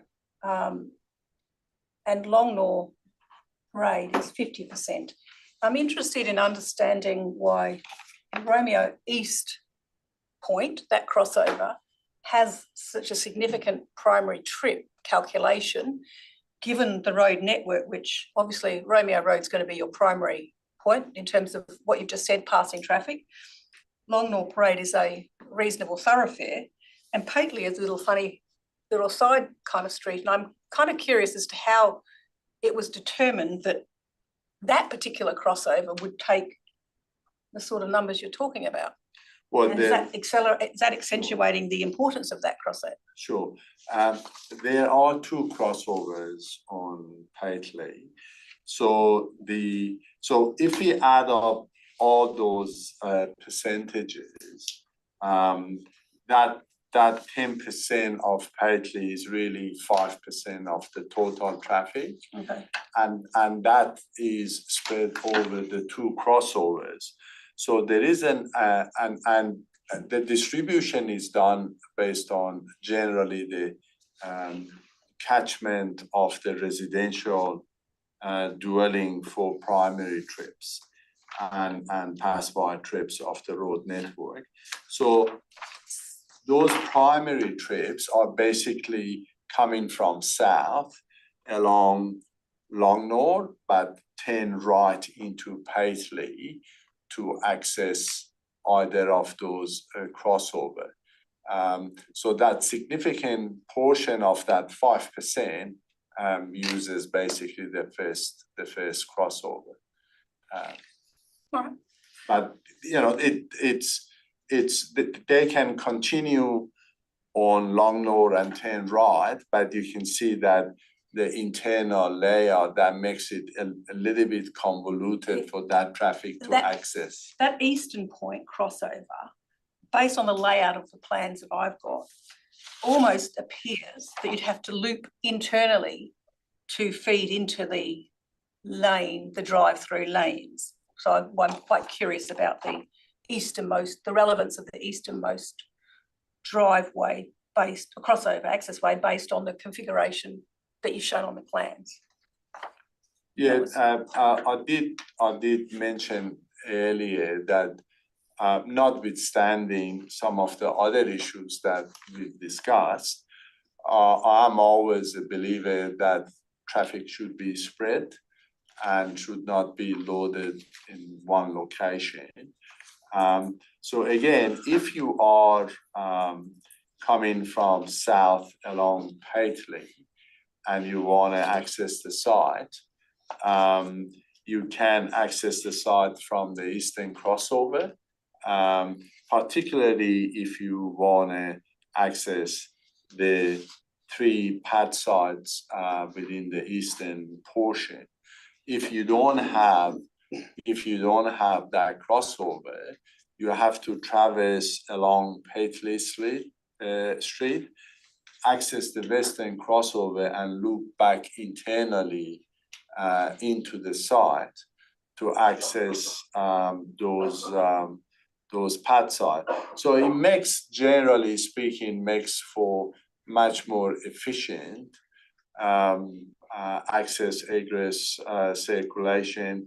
And as I did mention, obviously we have to be conservative in assumptions that we make, but in reality, I would say that the impact of that eastern crossover would almost be insignificant, because its function is to introduce efficiency in the first instance, and in the second instance, reduce the impact of the residents who are fronting Paisley and their residences are located to the west of that eastern crossover. Thank you. And my next question relates to your service vehicles, rubbish and other service vehicles. Note that the material talks about these vehicles being primarily accessed via the main Romeo Road. And the plans show a series of movements for various vehicle sizes. What are the protocols or controls that will be considered to restrict, and none of these plans show access out of that or use of that easternmost crossover on Paisley? So again, these are all questions that essentially for me go to the interface of the activity, particularly at that end along Paisley. So I'm interested on what the controls are. The plans show they won't do it, but what are the operational or other management controls that are in place for that matter? And equally, what are the controls both on vehicles and noise as it relates to those movements for, again, the interface? So I guess that one's dealt with in 2 parts. There's a condition requiring the operational management plan, which specifies exactly that. It's going to be provided and approved by the city. The nature of waste collection in particular, and in this case private waste collection, is that we have, as the owner of the facility, almost complete control. We're paying for the collections. We can dictate how often they come, when they come, where they come in from, and it becomes a management procedure that we build in with us operationally as owners, but also with the tenants. And I guess the city has that stick by nature of the condition. I think it's condition 20 to hold us to account on that. Thank you. Those are my questions at this juncture. Is any further questions from panel members on to the applicant or the earlier presenter? If there are no further questions, sorry, yes, Just a thought. There are a number of sites that operate around, that operate, uses that operate in the evenings, like cinemas and things, and they have a number of crossovers that are open all during the day because it's accepted as noise, and then in the evenings past a certain point they close those crossovers so that late in the evenings, post 8 p.m. or whatever it is, the traffic doesn't use those side roads. Was that considered as an operational opportunity in this? Given that traffic volumes might reduce, they can certainly use just as easily traverse from the south, which is a big residential settle, and I get that up, but they could go up Longwell Parkway. And then in the evenings, I guess Pateley Street becomes redundant as an access and becomes the quite residential amenity. Is that something that was considered in the design or the operation of the site? It would be a significant issue? No. So to answer your second question first, no, we'd be open to it. It wasn't considered, again, to the acoustic issue, it wasn't deemed that we needed to. Starting point is always based on what we've got, how compliant are we, and let's work from there. So it wasn't considered in great detail, but if that were put forward, I don't think it would be fatal. Yeah, it's interesting because acoustics, they tend to deal with what's going on in the site, not going to and from the site. Yeah. And that's what we're dealing with here, is how do we balance Benham's traffic efficiency, which is great for cars, but we have to balance that with the amenity of people who ended up living right next door to this thing. And you know, if someone has to drive a little bit further onto a known access road in their car, which is not terribly difficult, then that might be a consideration. I'm just floating as an idea. Sure. What we don't know those tendencies, but what we probably know is that it's not going to be one of the majors, the high generators. It's highly unlikely to be. And knowing that, I think a consideration of closure of that crossover, we can work out a time, 10 p.m., 6 a.m., 5 a.m., something like that. It certainly can be considered and incorporated in the operational management. Thank you. Thank you. We will now go to city officers. City officers, do you have any comments you wish to make, including comments from some of the questions you've heard today? And I would also be interested in your comment on the question that was just asked, which relates to condition 20, an operational management plan, and it's relating to the waste management. Do you have any comments in relation to that point about limiting or having controls on the use of the Pateley Street East crossover, as was discussed a few moments ago? Sure. I think a lot of that was discussed at great length in the detail. I won't rehash, I guess, the detail that the experts have already rehashed relating to the technical reporting. I concur with a lot of what the applicants have said. In terms of closing the eastern crossover, I guess there can be a condition added requiring that the eastern crossover be closed at a particular time. It's probably worth noting that the traffic reporting demonstrated that the road network was capable of accommodating the traffic generated by the site. The noise assessment provided demonstrated that as the member said, internally to the site is compliant. I guess dealing with the noise from traffic on roads, I mean, that is an exemption under the noise regulations for that. For roads traveling, for cars traveling along the roads, it's not included as part of the acoustic assessment or consideration of that. So look, if we are trying to reduce the traffic on Pateley Street, the only comment I would make that might make closing the eastern crossover a problem is that you would focus traffic on the western crossover, meaning that you would force cars to drive, if they're coming east, if they're travelling east along Pateley Street, they would be forced to drive past more properties to use that crossover than to just access the property from that. If they're travelling west, they would be forced to use that western crossover rather than the eastern crossover. So I would just say that the panel keep in mind that if we close the one crossover, we would be focusing any traffic that is accessing the site from that street onto the single crossover, which would force cars to drive past, I guess, any cars coming from that direction past further houses. So, yeah, that would be my only comment. Thank you. Members, are there any questions to city officers? Yes, we are going to Member Bronwyn Smith. Thank you. My question is in regards to admin's comment to one of the submissions regarding, I guess, litter. So on page 2 of the public submission response, it says all dining room bins will be cleaned daily and litter patrols conducted daily by the shift manager with additional patrols by a maintenance contractor. I'd just be interested to understand more about what those litter patrols look like and the additional patrols by a maintenance contractor, because often with fast food outlets, sometimes the litter can blow into neighbouring residential areas. So I'm just wanting to understand what those patrols look like and how far they go.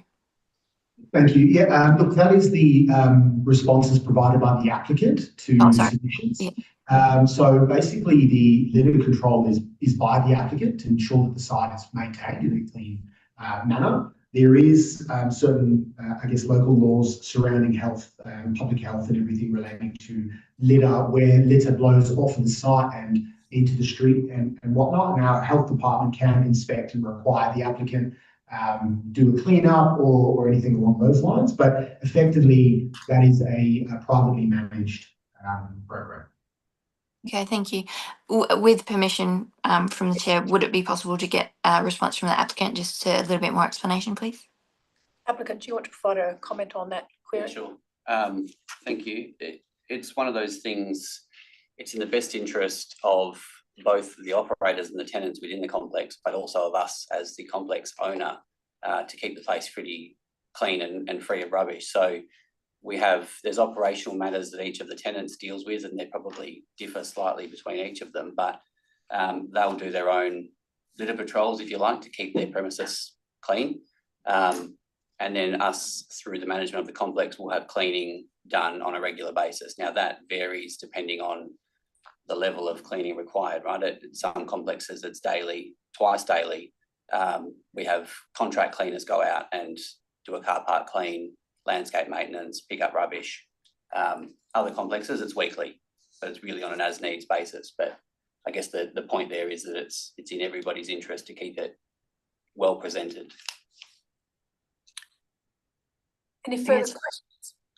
Yeah, I think just one follow-up question, because from experience with another area, we have had this, maybe whether it's people walking outside of the car park and things like that, or wind corridors bring things up. For instance, if it had blown into bushes and in the residential part, would any of those contractors ever consider to go down them? I know, like, if the residents called the business, is that something that this is just a kind of educational point of view for me, if residents came to me, if that makes sense, if that's all right, just to understand. Yeah, so it's a good point, and the answer is yes, absolutely. Again, our property, our responsibility, the view I take is our responsibility doesn't stop at the property boundary, right? The verge is ours. It's pretty clear where the rubbish has come from if it's on verges across the road. So the cleaning contractors would be instructed to take a broader view and clean up that as well. Fantastic. I appreciate that answer. Thank you very much. Any further questions to city officers? Member Karen Hyde. Thank you. Just in relation to the earlier discussion regarding the boundary wall on the southern boundary, and clarification from the applicant that the intention is to continue with that limestone wall, would you be suggesting an amendment to condition 21, or would you be suggesting a new condition to capture that, or an alternate condition to capture that statement? If we were to continue the existing limestone wall, at least up to the first crossover, in my view, it would be sufficient to have that notated on the plans, given that the development has to comply with the plans, which would give enough clarity in my view. But we could also have a condition to that effect if you'd like. Okay, but condition 21, is that intended to deal with that particular section of fence or more than that? 21 deals with the fence along the entire boundary.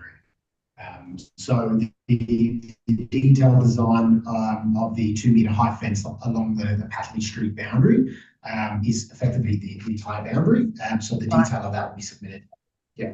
Right, so what we were talking about just now was specific to the resident who presented earlier. Would you suggest therefore that should be a new condition?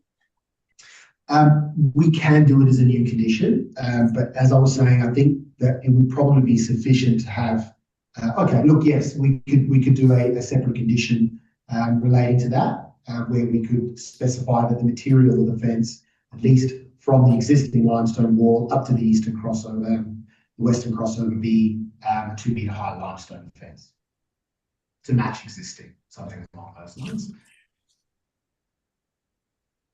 Okay, so the material of the fence from the existing residential property to the edge of the eastern crossover to be consistent limestone construction or something like that? Yeah. And that could be provided prior to building permit to the satisfaction of the city. Yeah. Thank you. A follow-up or another question, please. The condition 20 at the moment, which deals with operational management, seems to entirely deal with waste management.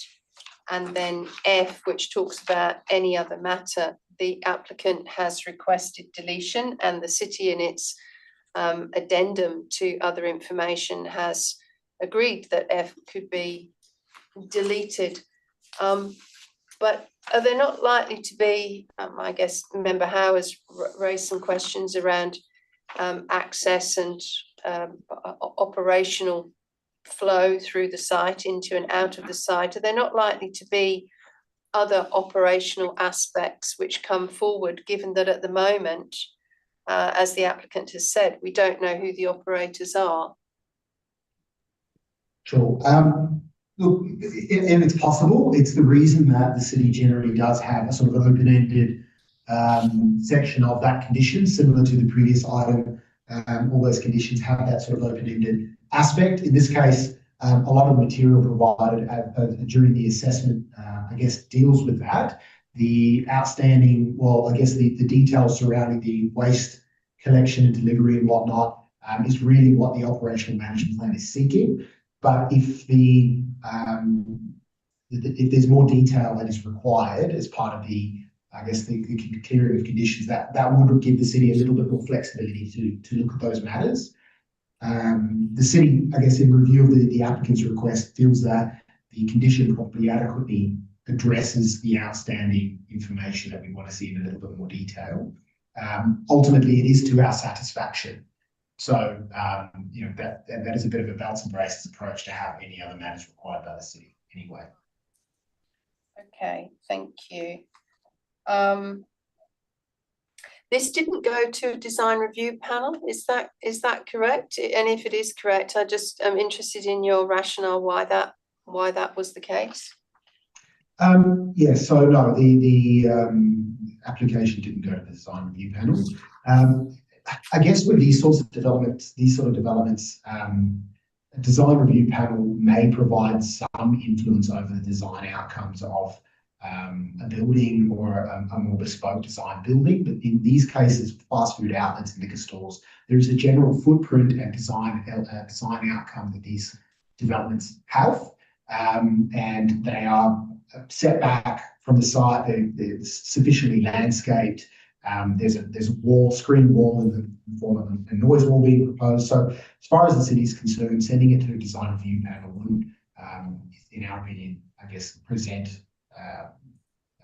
a high quality outcome for the time and money involved in sending it to the design review panel. The applicant has demonstrated in its design approach that it's sufficient. Okay, and there's some reference in the responsible authority report around the net lettable area and seeking to limit that. I'm not seeing anything in the conditions. Could you just explain how that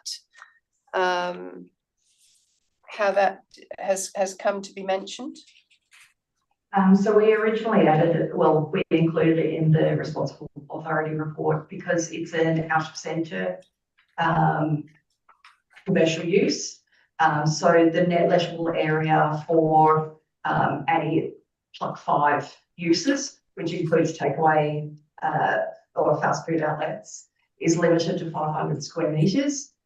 We were thinking of including it as a condition, but as the plans show that the net lettable area doesn't exceed that, we decided not to then include it, because if they do any additions, that will all be assessed as part of an amendment. Okay, thank you for that. Nothing further from me. Are there any further questions to city officers? If there are no further questions, we move back to the agenda. There is a recommendation at the beginning of the agenda. There's been some additional information provided by both applicant and city. But in accordance with the DAP provisions, we will go to the recommendation as written in the agenda. Is there a mover of the recommendation as written?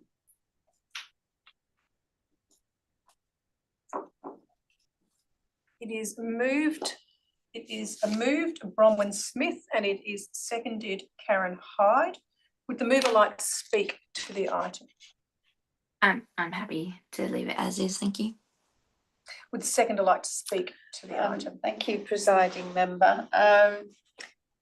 Interesting application, this, I think, in its location and its nature. I think I understand that this has always been a location within the structure plan for these types of uses. And I accept that that was normalised through a process of amendment to the scheme, and furthermore that then the terminology associated with the land use zones has been updated accordingly. So I suspect that that has perhaps given rise to some confusion within the neighbourhood, but nonetheless, these uses are contemplated for this location. I think my personal opinion would be, and with due respect to the officers, that there would have been some benefit, putting cost and effort aside, to having this go through a design review panel. I think there are a number of things that we've been dealing with today that would have come forward from those discussions and collaboration, and the applicant is obviously mindful of making sure that this fits appropriately within its location. So I think there would have been some benefit from having this reviewed by at least one session with a design review panel. However, I do agree that it is generally compliant with site requirements per se. It certainly exceeds the landscape requirement. I think that in future, some of the conditions relating to acoustic monitoring and retrofitting as required are absolutely vital, given the proximity to residential properties, and particularly that direct interface with one specific property. I think that the traffic analysis is interesting. I think it's always difficult without having operators in mind, but accept the experts' advice that they have taken a worst case scenario, and that understandably, given the nature and dimensions of the road, that they are capable of accommodating traffic. Whether they should is another matter, obviously, at the interface of these two quite different land uses. However, I'm sure that can be managed appropriately. I think the question for us is how that is managed. At this point, presiding member, I would like to make a couple of amendments, please. Yes. The first one, please, would be to introduce a new condition as discussed with the city, which would read the material of the acoustic fence, of the 2-metre acoustic fence from the existing residential property at, I think it's number 10 Paisley Street, to the edge of the eastern crossover to be of consistent limestone construction, to be approved to prior to the building on. I'm not getting this word Prior to right. building licence. Prior to building permit, to the satisfaction of the city. Do you want it built before then? Or No, I think I want it occupation? confirmed. I want it confirmed. The material of the 2-metre acoustic fence from the existing residential property at 10 Paisley Street to the edge of the eastern property to be confirmed as being consistent with the limestone construction prior to building permit, to the satisfaction of the city. Okay. Is there a seconder for amendment 1, a new condition? It is seconded. Member Jacqueline, Huntley. Would you like to speak to that? Only to say that I think we've discussed it at length. I think there's a meeting of minds in terms of what it should and shouldn't be. I think we did discuss the height, but I think I take the point that there's a balance between acoustics and overshadowing, and particularly at that very proximate interface between the property, its living accommodation, and the walls. So comfortable that we can confirm this, because I find that the conditions and the plans at the moment and the acoustic reporting are a little open-ended, and so I think this provides clarity and certainty. Would the seconder like to speak to amendment 1? No, just to say I'm in absolute agreement, and obviously putting the wall height up will affect that resident in more ways than one. So yeah, absolutely in agreement. Are there any other speakers to amendment 1? I will speak to amendment 1. Having listened to everything everyone said today, I think that's a reasonable outcome, both given that there is only one single property that actually directly adjoins this property. I note the applicant's comments about the actions that they are proposing to manage and maintain appropriate interface. From my perspective, this particular wall provides both acoustic but also from a visual perspective. Retaining the consistency of the fencing goes a long way to also make sure the amenity is also addressed within that interface. So I'm fully supportive of that change or that new condition. Those are my comments. Are there any other speakers on amendment 1? If not, would the mover like a right of reply? No, thank you. We are going to the vote on amendment 1. All those in favour? It is carried unanimously. Would you like to continue speaking? I'm happy to leave it there at this point. I note that the applicant has proposed some other amendments, but I'm happy to leave those to other members should they wish to do so. Thank you. Thank you. Would the seconder like to speak to, would any other speakers like to speak on the substantive motion? Member Andrew Howe. I'd like to raise the prospect of either amending condition 20 or adding an additional condition. It could be 20F. We replace the existing words with something along the lines of, so the management plan must address the following: limiting access to and from Paisley Street to the hours of 6 AM to 9 PM.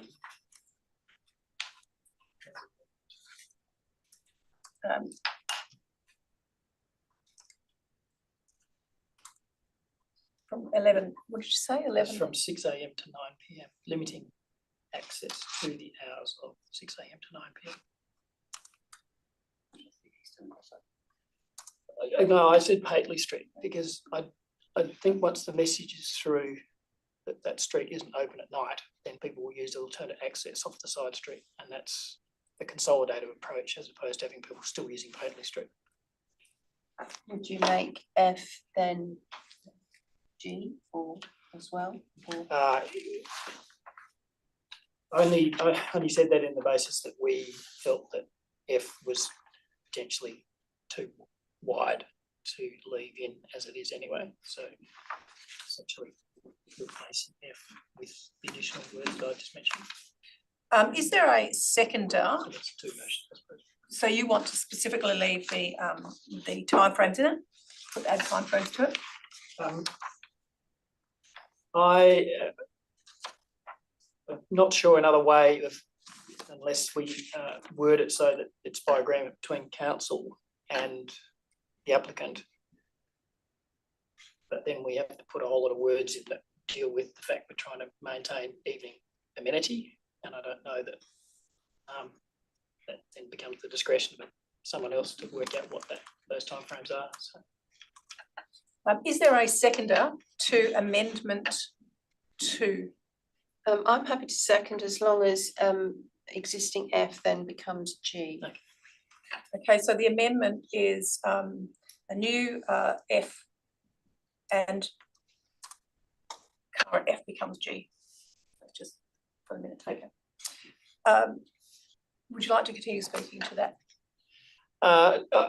In an effort to try and, as the traffic consultant has said, there's minimal amount of traffic on using that street at the moment. It is, if you like, local access traffic, and therefore I think local people should respect the wish of other local people to have quiet amenity in the evenings. The nature of the uses at the moment would suggest they're not high volume fast food, but this application could sit here for 20 years and who knows who's going to come into the market and who's not. And as you said, at least 3 of them are not yet leased. So we may get one that has a particular attractiveness late in the evenings. So I'm just trying to minimise the impact on those local residents in that what is a local street during the evenings, knowing that there is full and reasonable access from the side road during those other hours. Would the seconder like to speak? Yes, I concur with the mover. I think that we do have a quite interesting interface here between well-established, relatively low density residential development and these potential new operators who may be active 24/7. So I think it's not unreasonable in that situation, and given that the modelling has demonstrated that this is almost a sort of incidental option in many respects for access, that we through those sensitive nighttime hours we actually limit access. It's not limiting operation of the activities, it's simply limiting access, and there still is other means of access for them to fully realise their commercial potential. Obviously during the evening and nighttime hours, and then the street during daytime hours becomes a regular means of access for everybody, residents and commercial operators alike. So I think it's a nice balance. Thank you. Are there any other speakers on this amendment? We are going to member Jacqueline, Councillor Jacqueline Huntley. Did you want to speak on this amendment? Yeah, I'm actually a little bit concerned when we limit access, especially from 9 o'clock. I don't know how busy that local street is, but obviously they're saying it's not very busy, and whether people would turn off into Paitley Street to actually access the rear of these outlets, I'm not sure. But however, because it is local, you may find that the locals try to access those. When they can't, they're going to speed up and then have to either U-turn in the road to go back, or they're going to try and go around the other streets. Now, that could encourage people to be annoyed and actually then drive faster, which will create more noise. So I'm just wondering whether it would be more beneficial to put a trial on this once open for 6 months with a limited with the time limit, and then perhaps relay the residents in that street to ask them whether that should be continued or whether it hasn't affected them at all. Thank you. I'll go to the mover in a second to see if they want to modify the amendment as put on the table.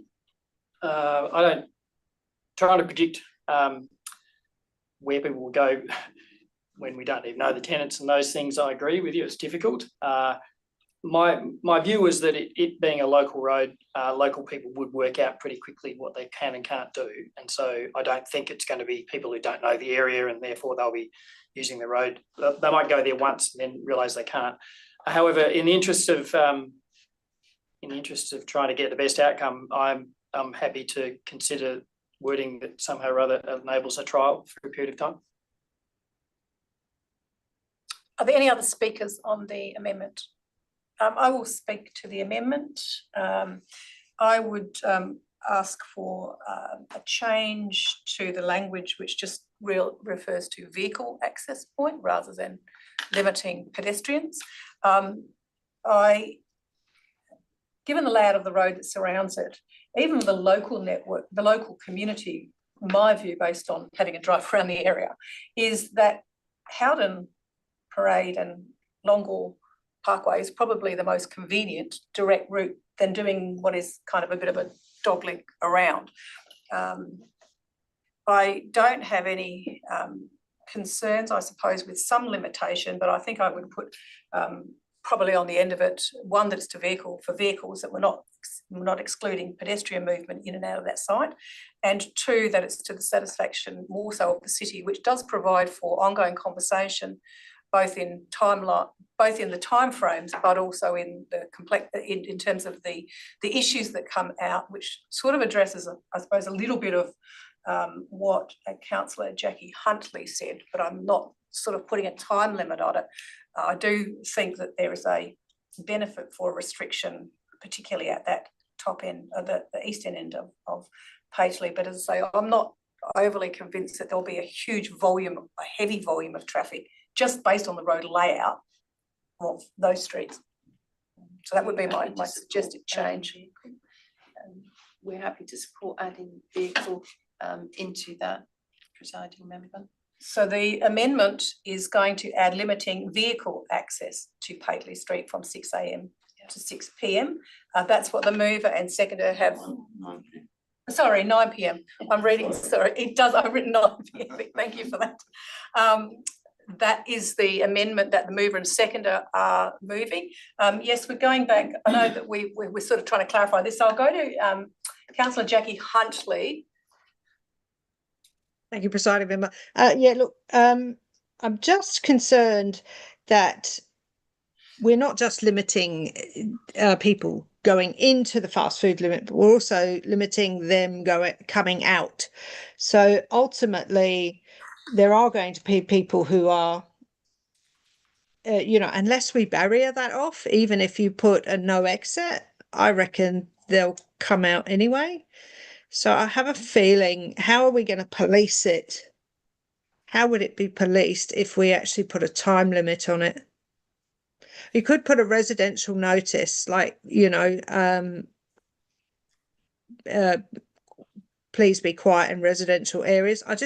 I can't see it being policed, so I can't see how you can enforce it. Other facilities just have gates with timers on them. It's just a rolling gate that closes the access. An example is the Inaloo Cinemas. Yeah, but then how do you open it for pedestrians? You leave a gap big enough for pedestrians. So you'd have to have pedestrian access all the time. For the tiny amount of traffic, it might just be worth letting them in and out. For the annoyance of people can't get out in that road and want to, especially if they live the other side of Longnaw, it's gonna send them all over the place. So I'm just not sure that people will be convinced of a time limit. I've never known a time limit on a fast food outlet. So I can understand a cinema because it's mass traffic all exiting at the same time.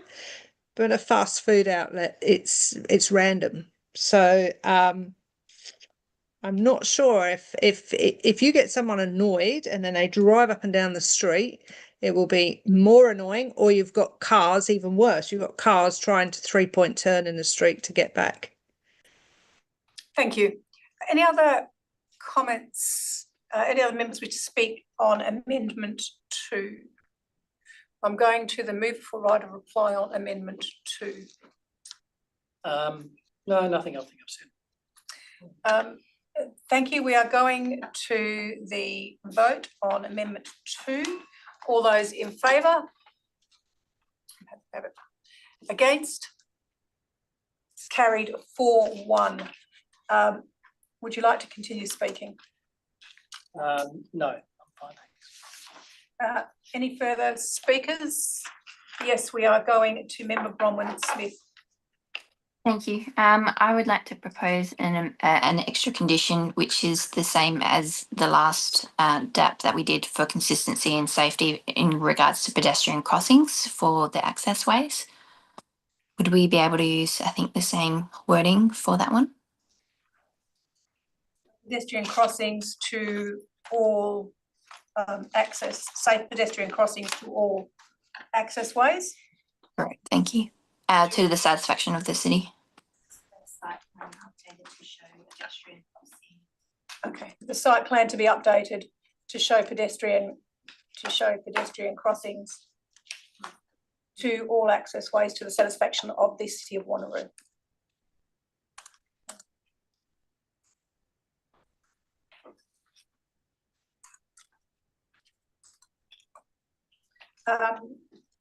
So that is moved. Is there a seconder for Amendment 3?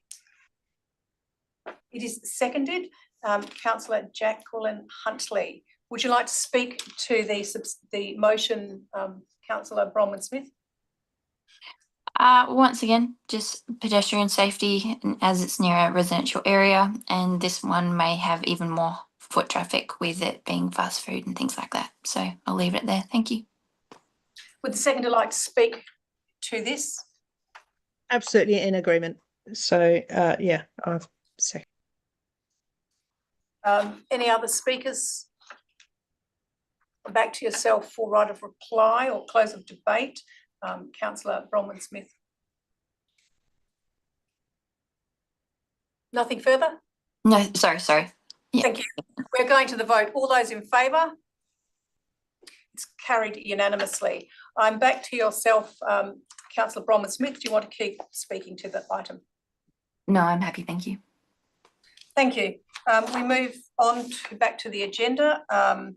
I would like to speak to the agenda, and I have a couple of considerations that I would like to make.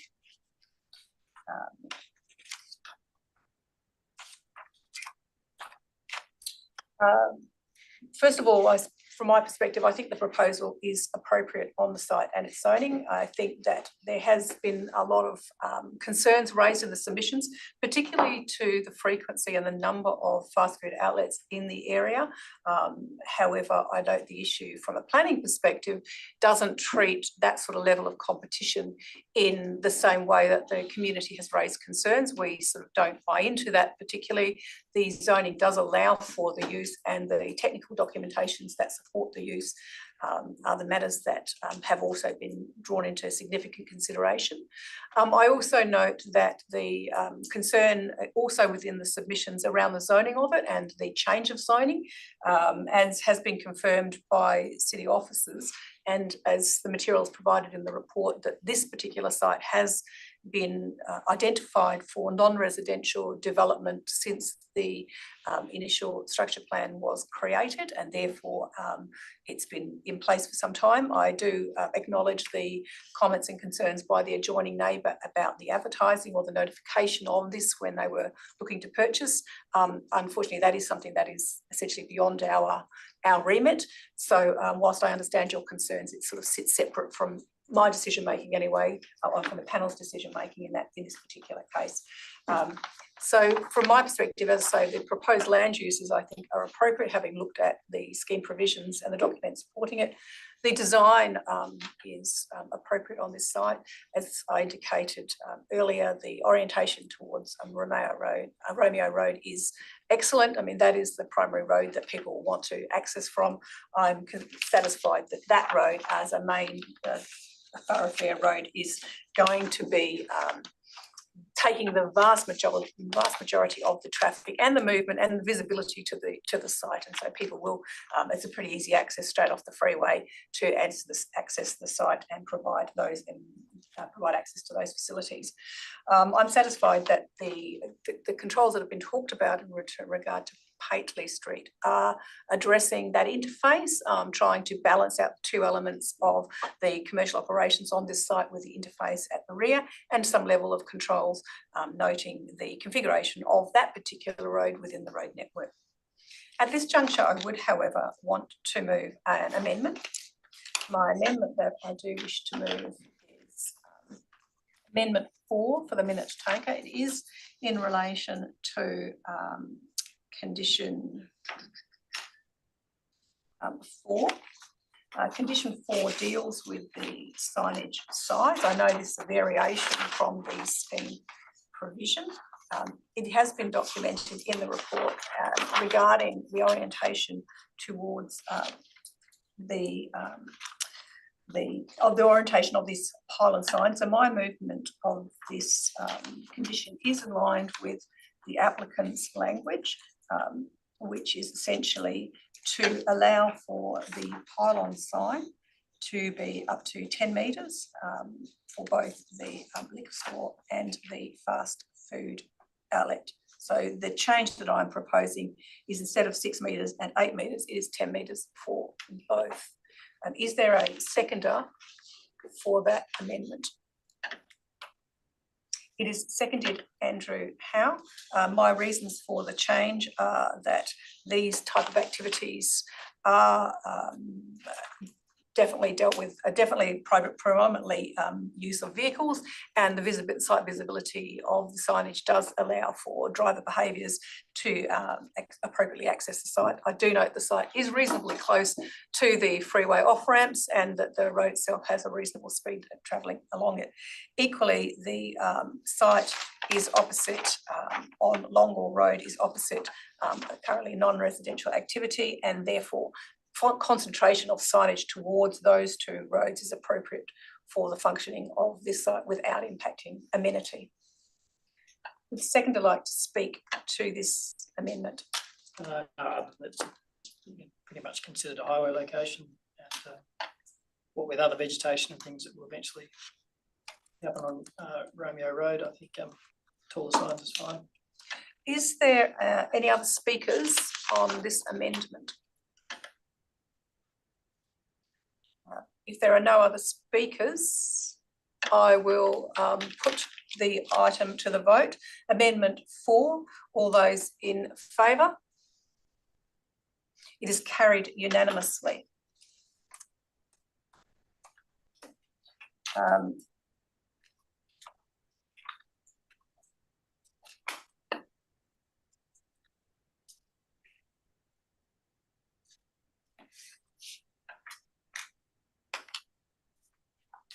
I would also like to move a second amendment.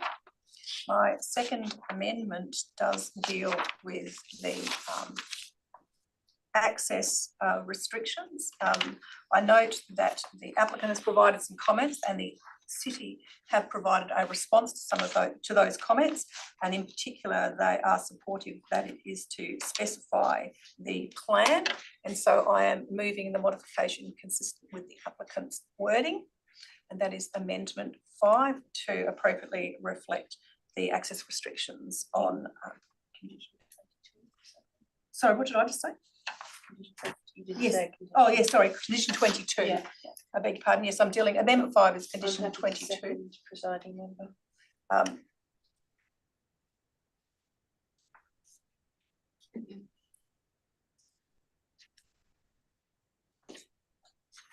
And from my perspective, I think the amendment modification is appropriate and it provides clarity.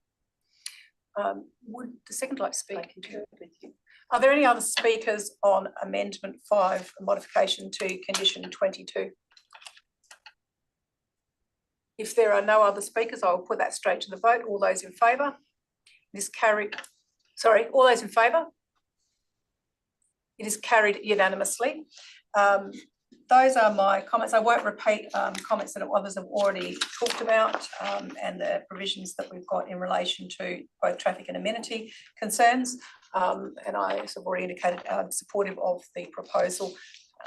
And they've already indicated issues around some of the health concerns about concentration of fast food outlets, again, are something that sort of sits slightly aside of the planning framework. And so also I do understand and appreciate the concerns of the objectors and submitters in this particular instance. As I've already indicated, the site is appropriately zoned and has been for a very long time for this kind of use and a mix of use. And so therefore I'm supportive of it. Are there any other speakers members who haven't spoken? If not, we move back to the substantive motion for close of debate, and the substantive motion was moved by Councillor Bronwyn-Smith. Would you like to close debate on this? I'm good, thank you. We are going to the vote on the substantive motion, including the amendments. All those in favour? It is carried unanimously. I move back to the agenda. There are no Form 2 applications on today's agenda, and there are no SAT 31 reconsideration. Accordingly, I close today's meeting at 11:59 AM. And thank everybody for your participation. Thank you. Thank you.